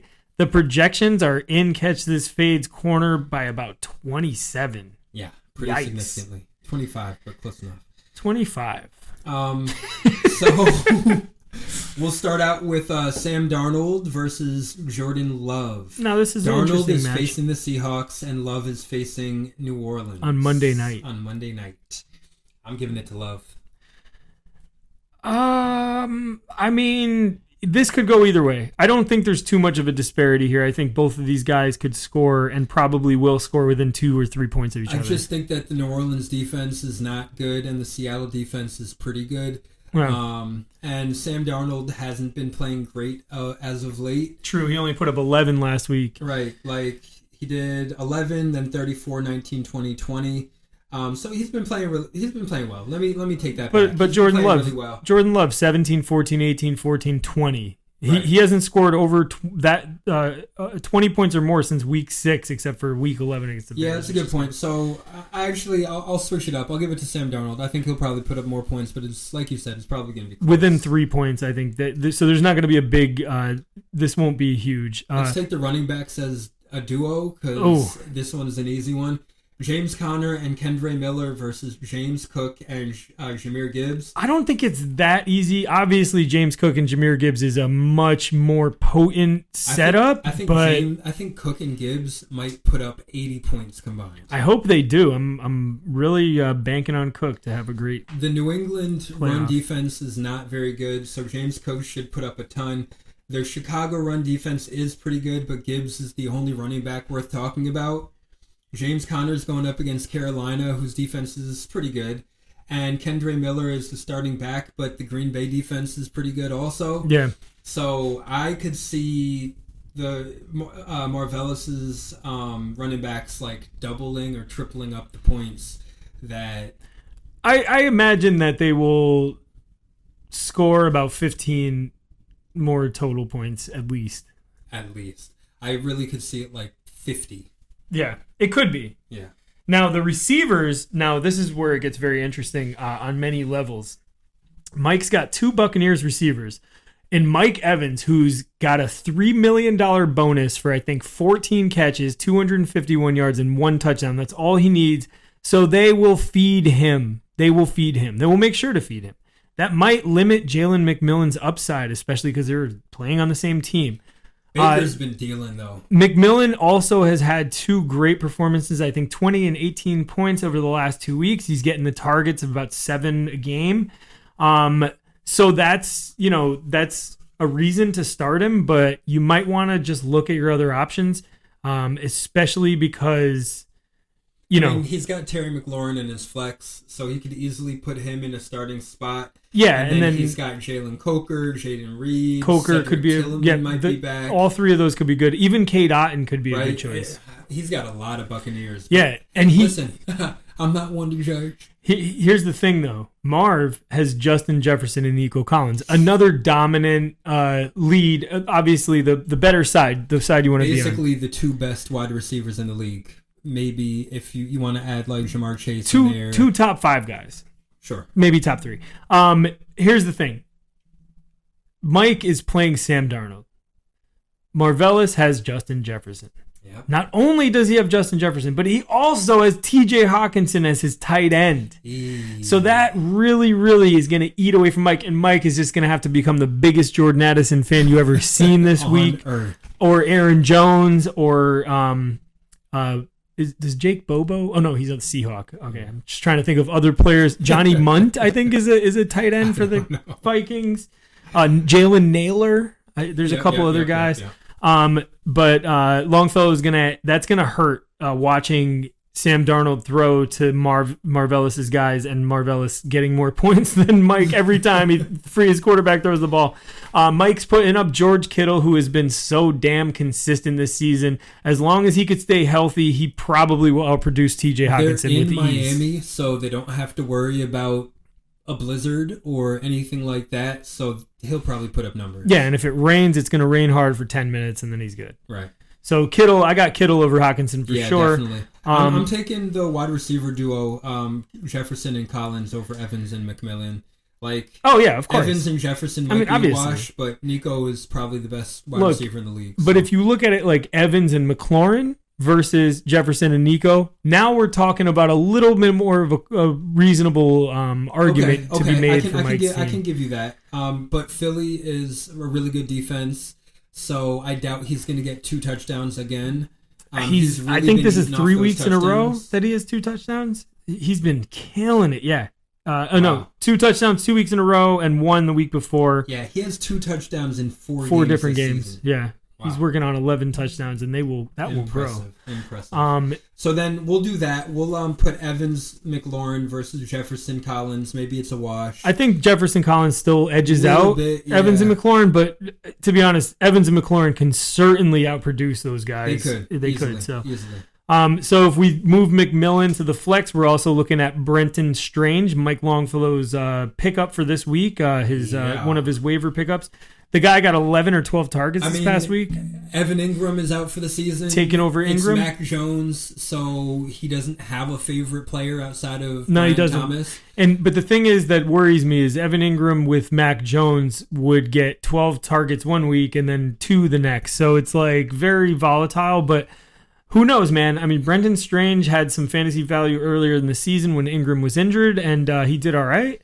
Play him on your fantasy playoff semifinal matchup is a pretty bold move. So hopefully he puts it up for you, Mike, and you could be putting it in the air next week. He's got Jalen Coker and Jaden Reed on his bench. So maybe he decides that he wants to bring those 2 guys in for McMillan and Strange. So maybe he makes changes to his lineup. But I think I would take Strange over McMillan just based on the fact that he's playing Mike Evans and he's going to curb his upside by playing 2 receivers from the same team. It's a tough one. It's hard. It's hard to succeed with that. That Buccaneers offense has everyone eating. So it's tough. It's a tough decision to make. Yeah, but you score a touchdown with McMillan, then Mike Evans is going to have to sit on the bench and wait for the Bucs to get the ball back. So on Marvellis' side, we've got Chuba Hubbard and Malik Neighbors in the flex. Excellent flex. Hubbard is the only running back, the starting running back, going up in Arizona, up against an Arizona run defense that's not great. And Raheem Blackshear probably will be back this week. You probably don't know who he is, but he's the 3rd string running back.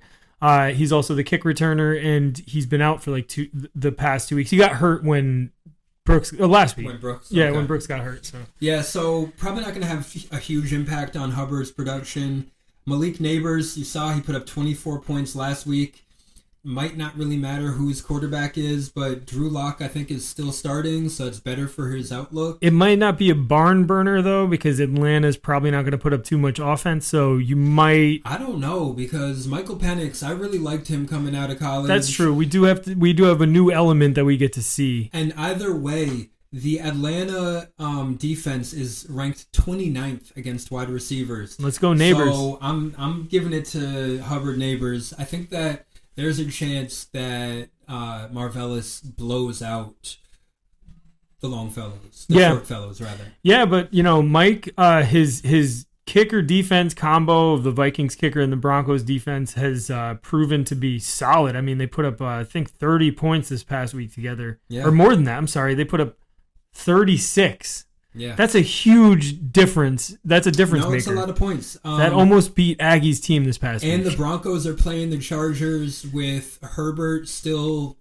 beat up, limping around, no receiving, no receivers. They could really put up a ton of points on a Thursday night game at that. And then Marvellis has the Lions kicker, which is great because they score a lot of points, but you just want to make sure they don't score all touchdowns. Right. And then the Falcons against the Giants. He continues his trend of playing defenses against the Giants. I think that he wanted a different defense, but a couple of our non-playoff teams ruined that for him. As you heard in the interview we just played, he did say that his strategy is just whoever's playing the Giants. So at least he has that as a backup. Yeah, something in his plan. It's not a bad strategy. Now, C.J. Stroud, Bo Nix, and Anthony Richardson are all on the bench for these two teams. And then you've got a couple IR players. Marquise Brown might be back for Longfellow this week. I don't know if I'd play him, but then again, you do need a miracle to get into this game, and you have to get into it early.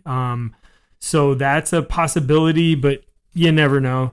Both of these guys have defenses on their bench as well. They must have good matchups next week. Marvellis has Jamison Williams, George Pickens on the bench as well. Yeah, I mean, now Pickens isn't going to play. But Jamo Williams, yeah, I mean, I don't know who you would swap him out for. Maybe Chuba Hubbard, but maybe Chuba, yeah. He's the starting running back. It's tough to take him out for a somewhat boomer bust receiver. That's true. Marv's looking really damn good. Let's just hope that his guys perform, or some of them do, to an extreme level. Yeah, Jamison Williams, his last 5 games, 13 points, 10 points, 12 points, 23 points. It's tough to put that in for a starting running back. Yeah. Well, I think that's gonna tie it up. I think we're good with this. You guys, good luck, man. I mean, it looks like Marvellis and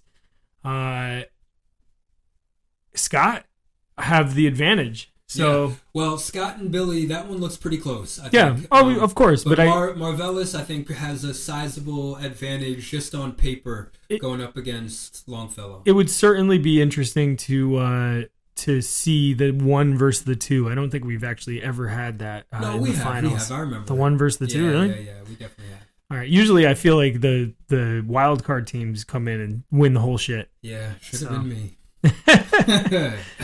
All right. Or him. Yeah.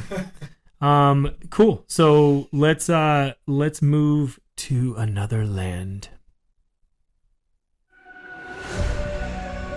Parallel universe. The parallel universe. A look into the other fantasy leagues that we have as we approach 3 hours. How long were you trying to keep it to? 2.5? I was trying to keep it to 45 to an hour 15 since Marvellis' interview is an hour 15. I got to stop saying that. I got to come up with my own freaking nickname. So much you had me saying it. And I know. I've never called him Marv before this podcast. I've also been watching Home Alone in the background, so Marv. Anyways, the Family League, the matchups this week: Great White, my wife Julia, versus Fernando, FEL. Julia dominated. There's not much to be said. I'm actually going to open the matchups real quick. We're going to run through these fast, but I do want Pascal to kind of get on the same page here so he could see what the heck happened. Julia dominated. Let's see. Sorry. Slow internet. 187.24 to 90.84. What? Dude. More than doubled up. Yes, more than doubled up and was won by 97. That is nuts. Insane. She had Jaden Daniels, 23, James Cook, 26, A.J. Brown, 25, Terry McLaurin, 26, James Connors, 30, Sam Laporta, 18, Jameson Williams, 12, and then the Vikings defense with 8, Boswell was 7. I mean, wow. Barkley was her lowest score at 9.4, besides her kicker and defense. Yeah. And Fernando just didn't have anything except Nico Collins. That was his best player. Bowers, Metcalf. He had a good team. And a good run. He was in first place to start the season. I think he was 6-0, and he finished the season 7-7. Now 7-8. Congrats, Julia. So Julia, the 1 seed, moves forward. The 2 seed would be me. Okay.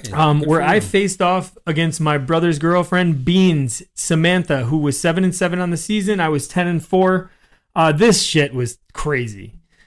I started Kyler Murray. She started Josh Allen. Okay, so she blew me out 41-10 when it comes to quarterback. Oh man. I just edged her out on the running backs. I won't go through the whole matchup. I just want to talk about Monday night. Yeah. I was up 100-97. I took a bunch of screenshots because it was so freaking exciting. So she had DeAndre Swift and Drake London on the Monday night games, and I had Bijan Robinson and TJ Hawkinson up 3. Oh, man. I was projected to win by like 2 or 3. As the game started, DeAndre Swift got the ball, put it up. Bijan got in. The game was crazy. We were tied at 112. She had the edge at 115. I think there was 7 lead changes in this matchup. Jeez. She went up 118, 116. I tied it. Then I went up 119, 118. Then she tied it. It was like insane. She was up 119.76 to 119.78. Yes, in the third quarter. Late in the third. Yeah. Wow. And it was crazy because Swift had 9.3, Bijan 9.5. Yeah. Drake London 12.8, TJ Hawkinson 10.2. I mean, it was a tight ass matchup. Yeah, you were texting me like, yeah, I needed to go this way. Yeah, dude. And what the craziest part is she pulled the lead and then everybody just kind of stopped scoring.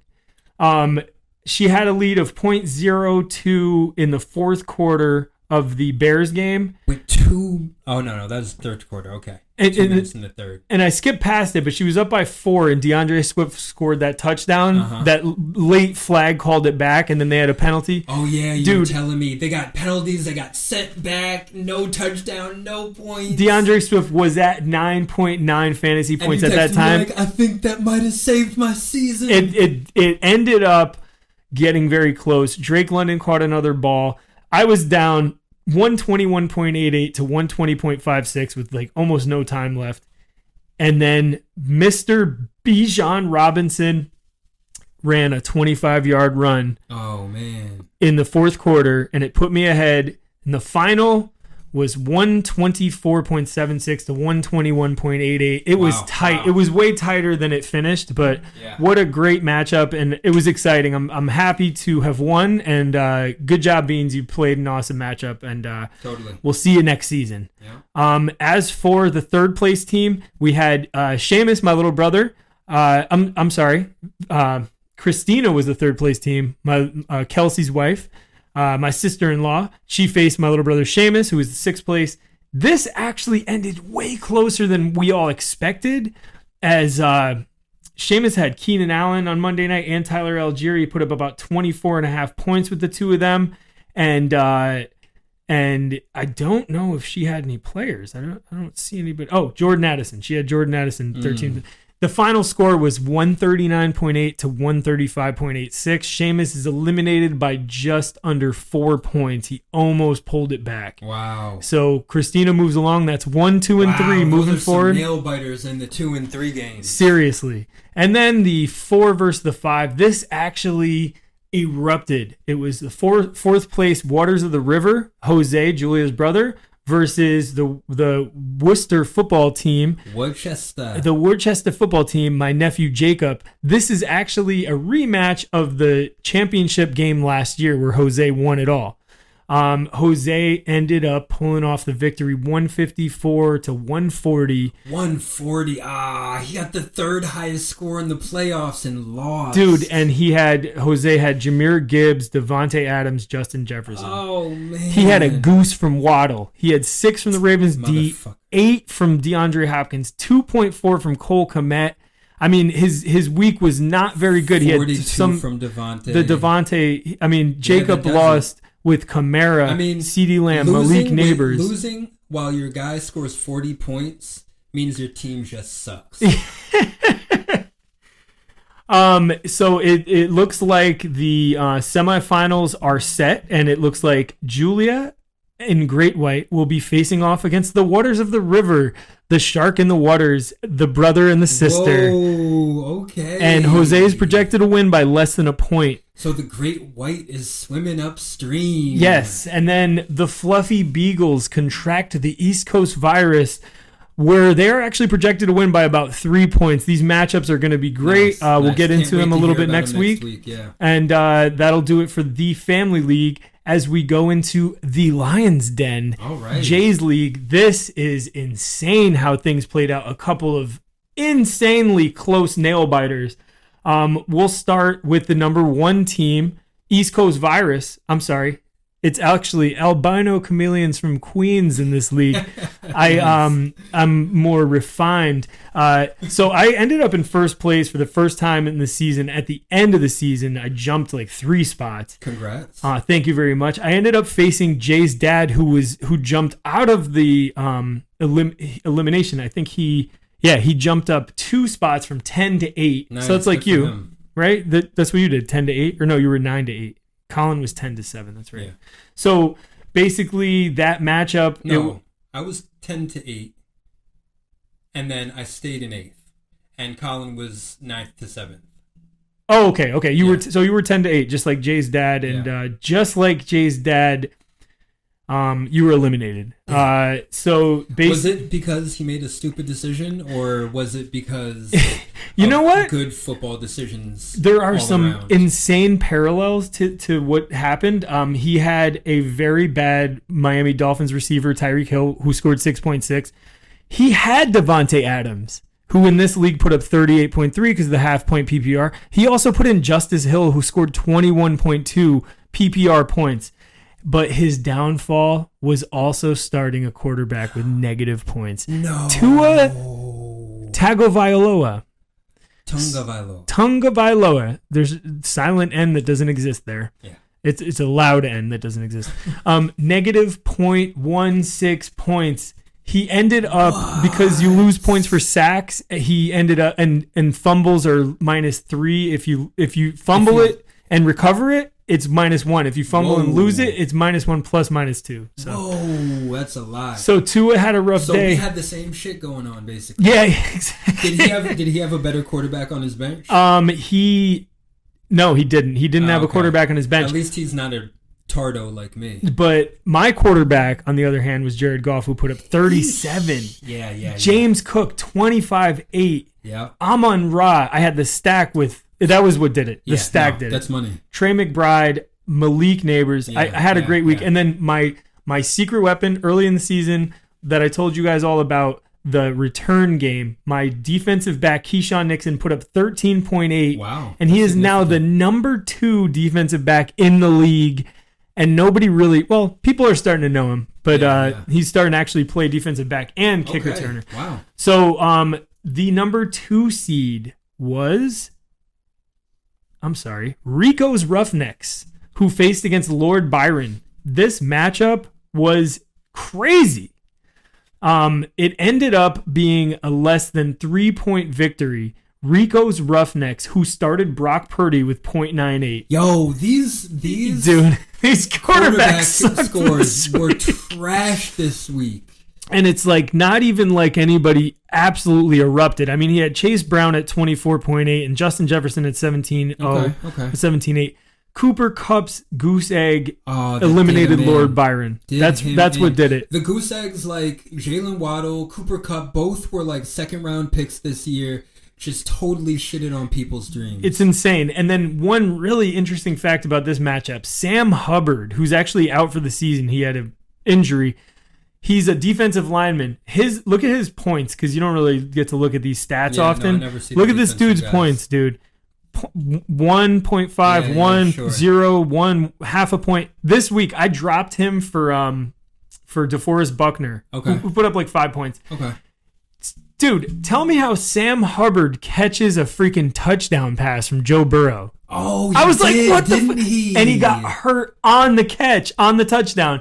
So he ended up putting Wow. all his fantasy points in that touchdown catch, which was like, what the fuck? Yeah, that's So, wild. Lord Byron played him. He ended up losing. Looks like Levante David did really well. Brandon Aubrey, he had a good mix-up. So. That makes me think something that would be dope is if you could do offensive linemen, right? If you could have like an offensive lineman spot and they get like 3 points for a pancake block and like 20 points for a touchdown catch, and you know what I mean, like stuff like that. Like, that would be interesting. Like 8 points for a fumble recovery. That'd be fun for one of those funky leagues. We don't want to bring that to Not our for official a main league. but like a punters league. I think that would be really cool. That's a good point. We'll run into the next matchup, which was Jay's little brother Craig Butt Fumbles facing off one of my against favorite names in all the league. one of my favorite names, Aaron Rodgers Ayahuasca Picnic. That's my other favorite name. Pete O'Connell. Pete O'Connell had such a great season, but he did not. Pete O'Connell's a horrible name. Sorry, Pete, but Pete O'Connell. Horrible name. Do you know Pete O'Connell? He went to high school with us. The name sounds familiar, but I can't put a face to the name. He had like a cool like punk ska style glasses. Hung out with Jay Ripperg all the time. Yeah, remember I only went to Fairfield High for 3 years. So. That's true. Yeah, me too. The other year I forgot about. Anyways, Jay's little brother Craig dominated. Butt Fumbles moves forward 124.4 to 88.64. He did lose David Montgomery. So losing David Montgomery, he's got Derrick Henry, and his other running back option is Tyjae Spears, which is freaking awesome based on having your only other running back somebody who's starting to erupt. Yep. That's literally all he has. He doesn't have any other running backs. And then this last game. Yeah, this last game we're gonna have to dig into this a little bit. Yeah. No point in going over the Butt Fumbles. Like, he kind of beasted on him. Yeah, he Pete was the Pete just got rocked. Fifth highest score of the week. So it's like kind of deserve to win. Like, kind of don't. It's not really much to write home about. Now, the 4th place versus the 5th place. The Danny DeVito Bail Fund versus, which is Chaz. What up, Chaz? Versus Steal Your Face Mask. And you all know him because he's the commissioner of our league. Commissioner. All right, so it was a great matchup. Baker Mayfield put up 27.02 for Danny DeVito. James Conner put up 30.3 for Steal Your Face Mask. 21 from A.J. Brown for Danny DeVito to 22.1 for C.D. Lamb for Steal Your Face Mask. Nice. 32.4 from Mike Evans. And how did Billy even come back from that? Okay, he had a good performance from Brian Branch. Brian Robinson did all right. But really, where's the points?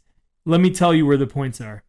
This is what happened on Monday night. This is where this game lied. This is where everything combined. This was supposed to be a huge victory for Danny DeVito Bail Fund, right? Yeah, it sounds like it. Going into Monday night, I think I put notes on this, or I'm just gonna have to. No, I didn't. No, you didn't. I deleted them. Damn it. All right, so going into Monday night, the Danny DeVito Bail Fund had 2 players, and he was at 133, we'll say, and Billy was at 120, and he only had 1 player.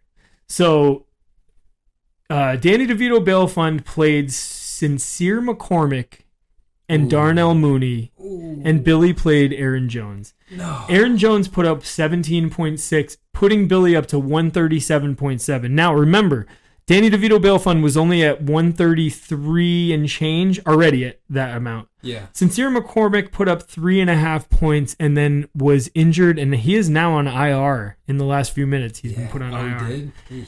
So... Well, he said he was out, so yeah. So all this dude needed was 0.98 from Darnell Mooney. No. And he got the goose. And Billy wins by 0.98 to move forward and face myself this week. Wow. Yes. That hurts. Yes, it does. And what hurts even more is the fact that Billy and I are like literally neck and neck, kind of like his matchup. Projected about a 2-point difference, not even. So my 180 to Billy's 137 better prove to be another week in that respect. And I did want to mention, just looking at the bench of the guy who lost to Billy? No, the running back what's Sincere? No, the other one, Montgomery. Duh. So he's got Derrick Henry and Tyjae Spears, right?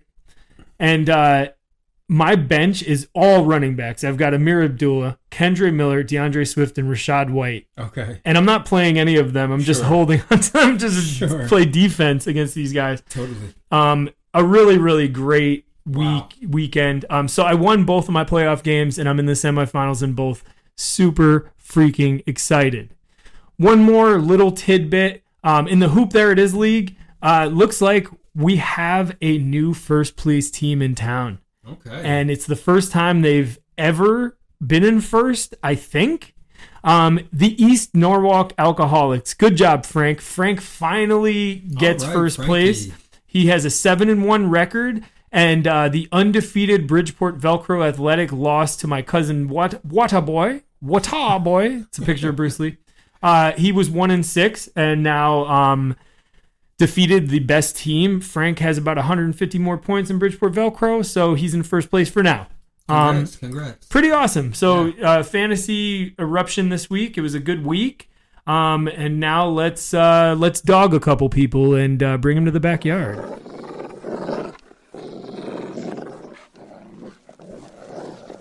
Doghouse. So I'm gonna start. It's fine. That's fine with me. And I'm putting myself in the Oh, doghouse, damn. right where I belong, for riding with Jalen Hurts all year long.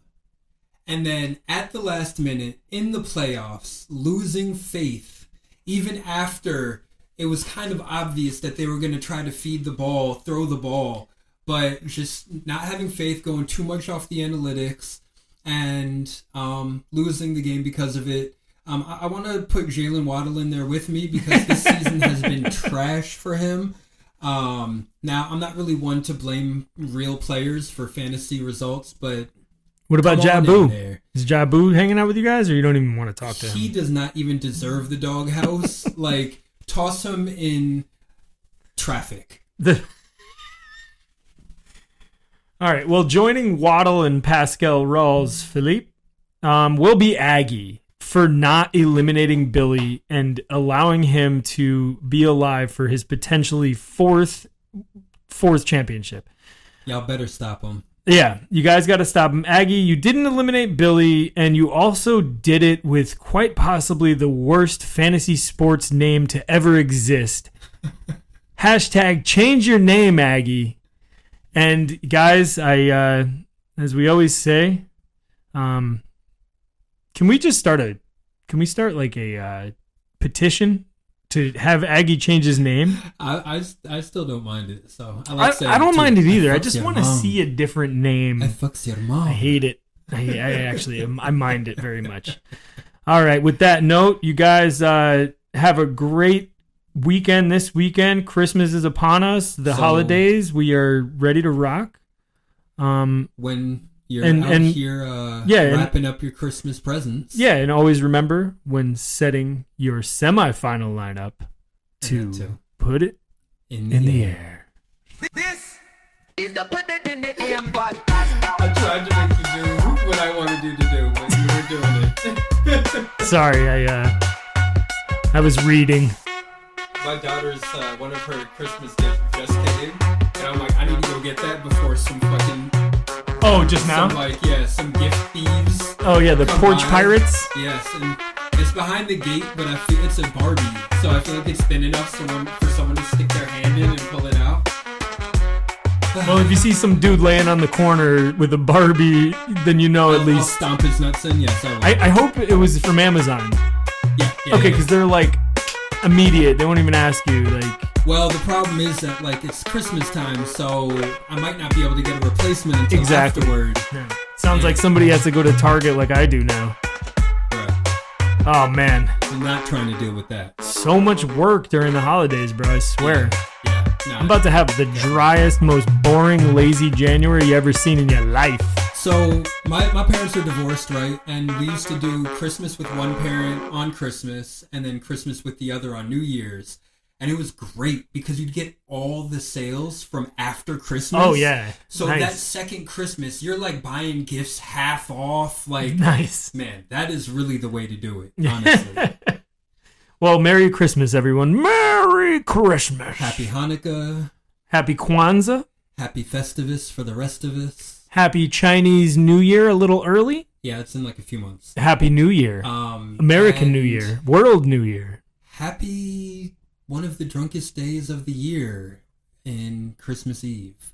Y'all be safe out there. Don't drink and drive. Uber is a thing. Yes, and if it's not rum in your eggnog, then what is it?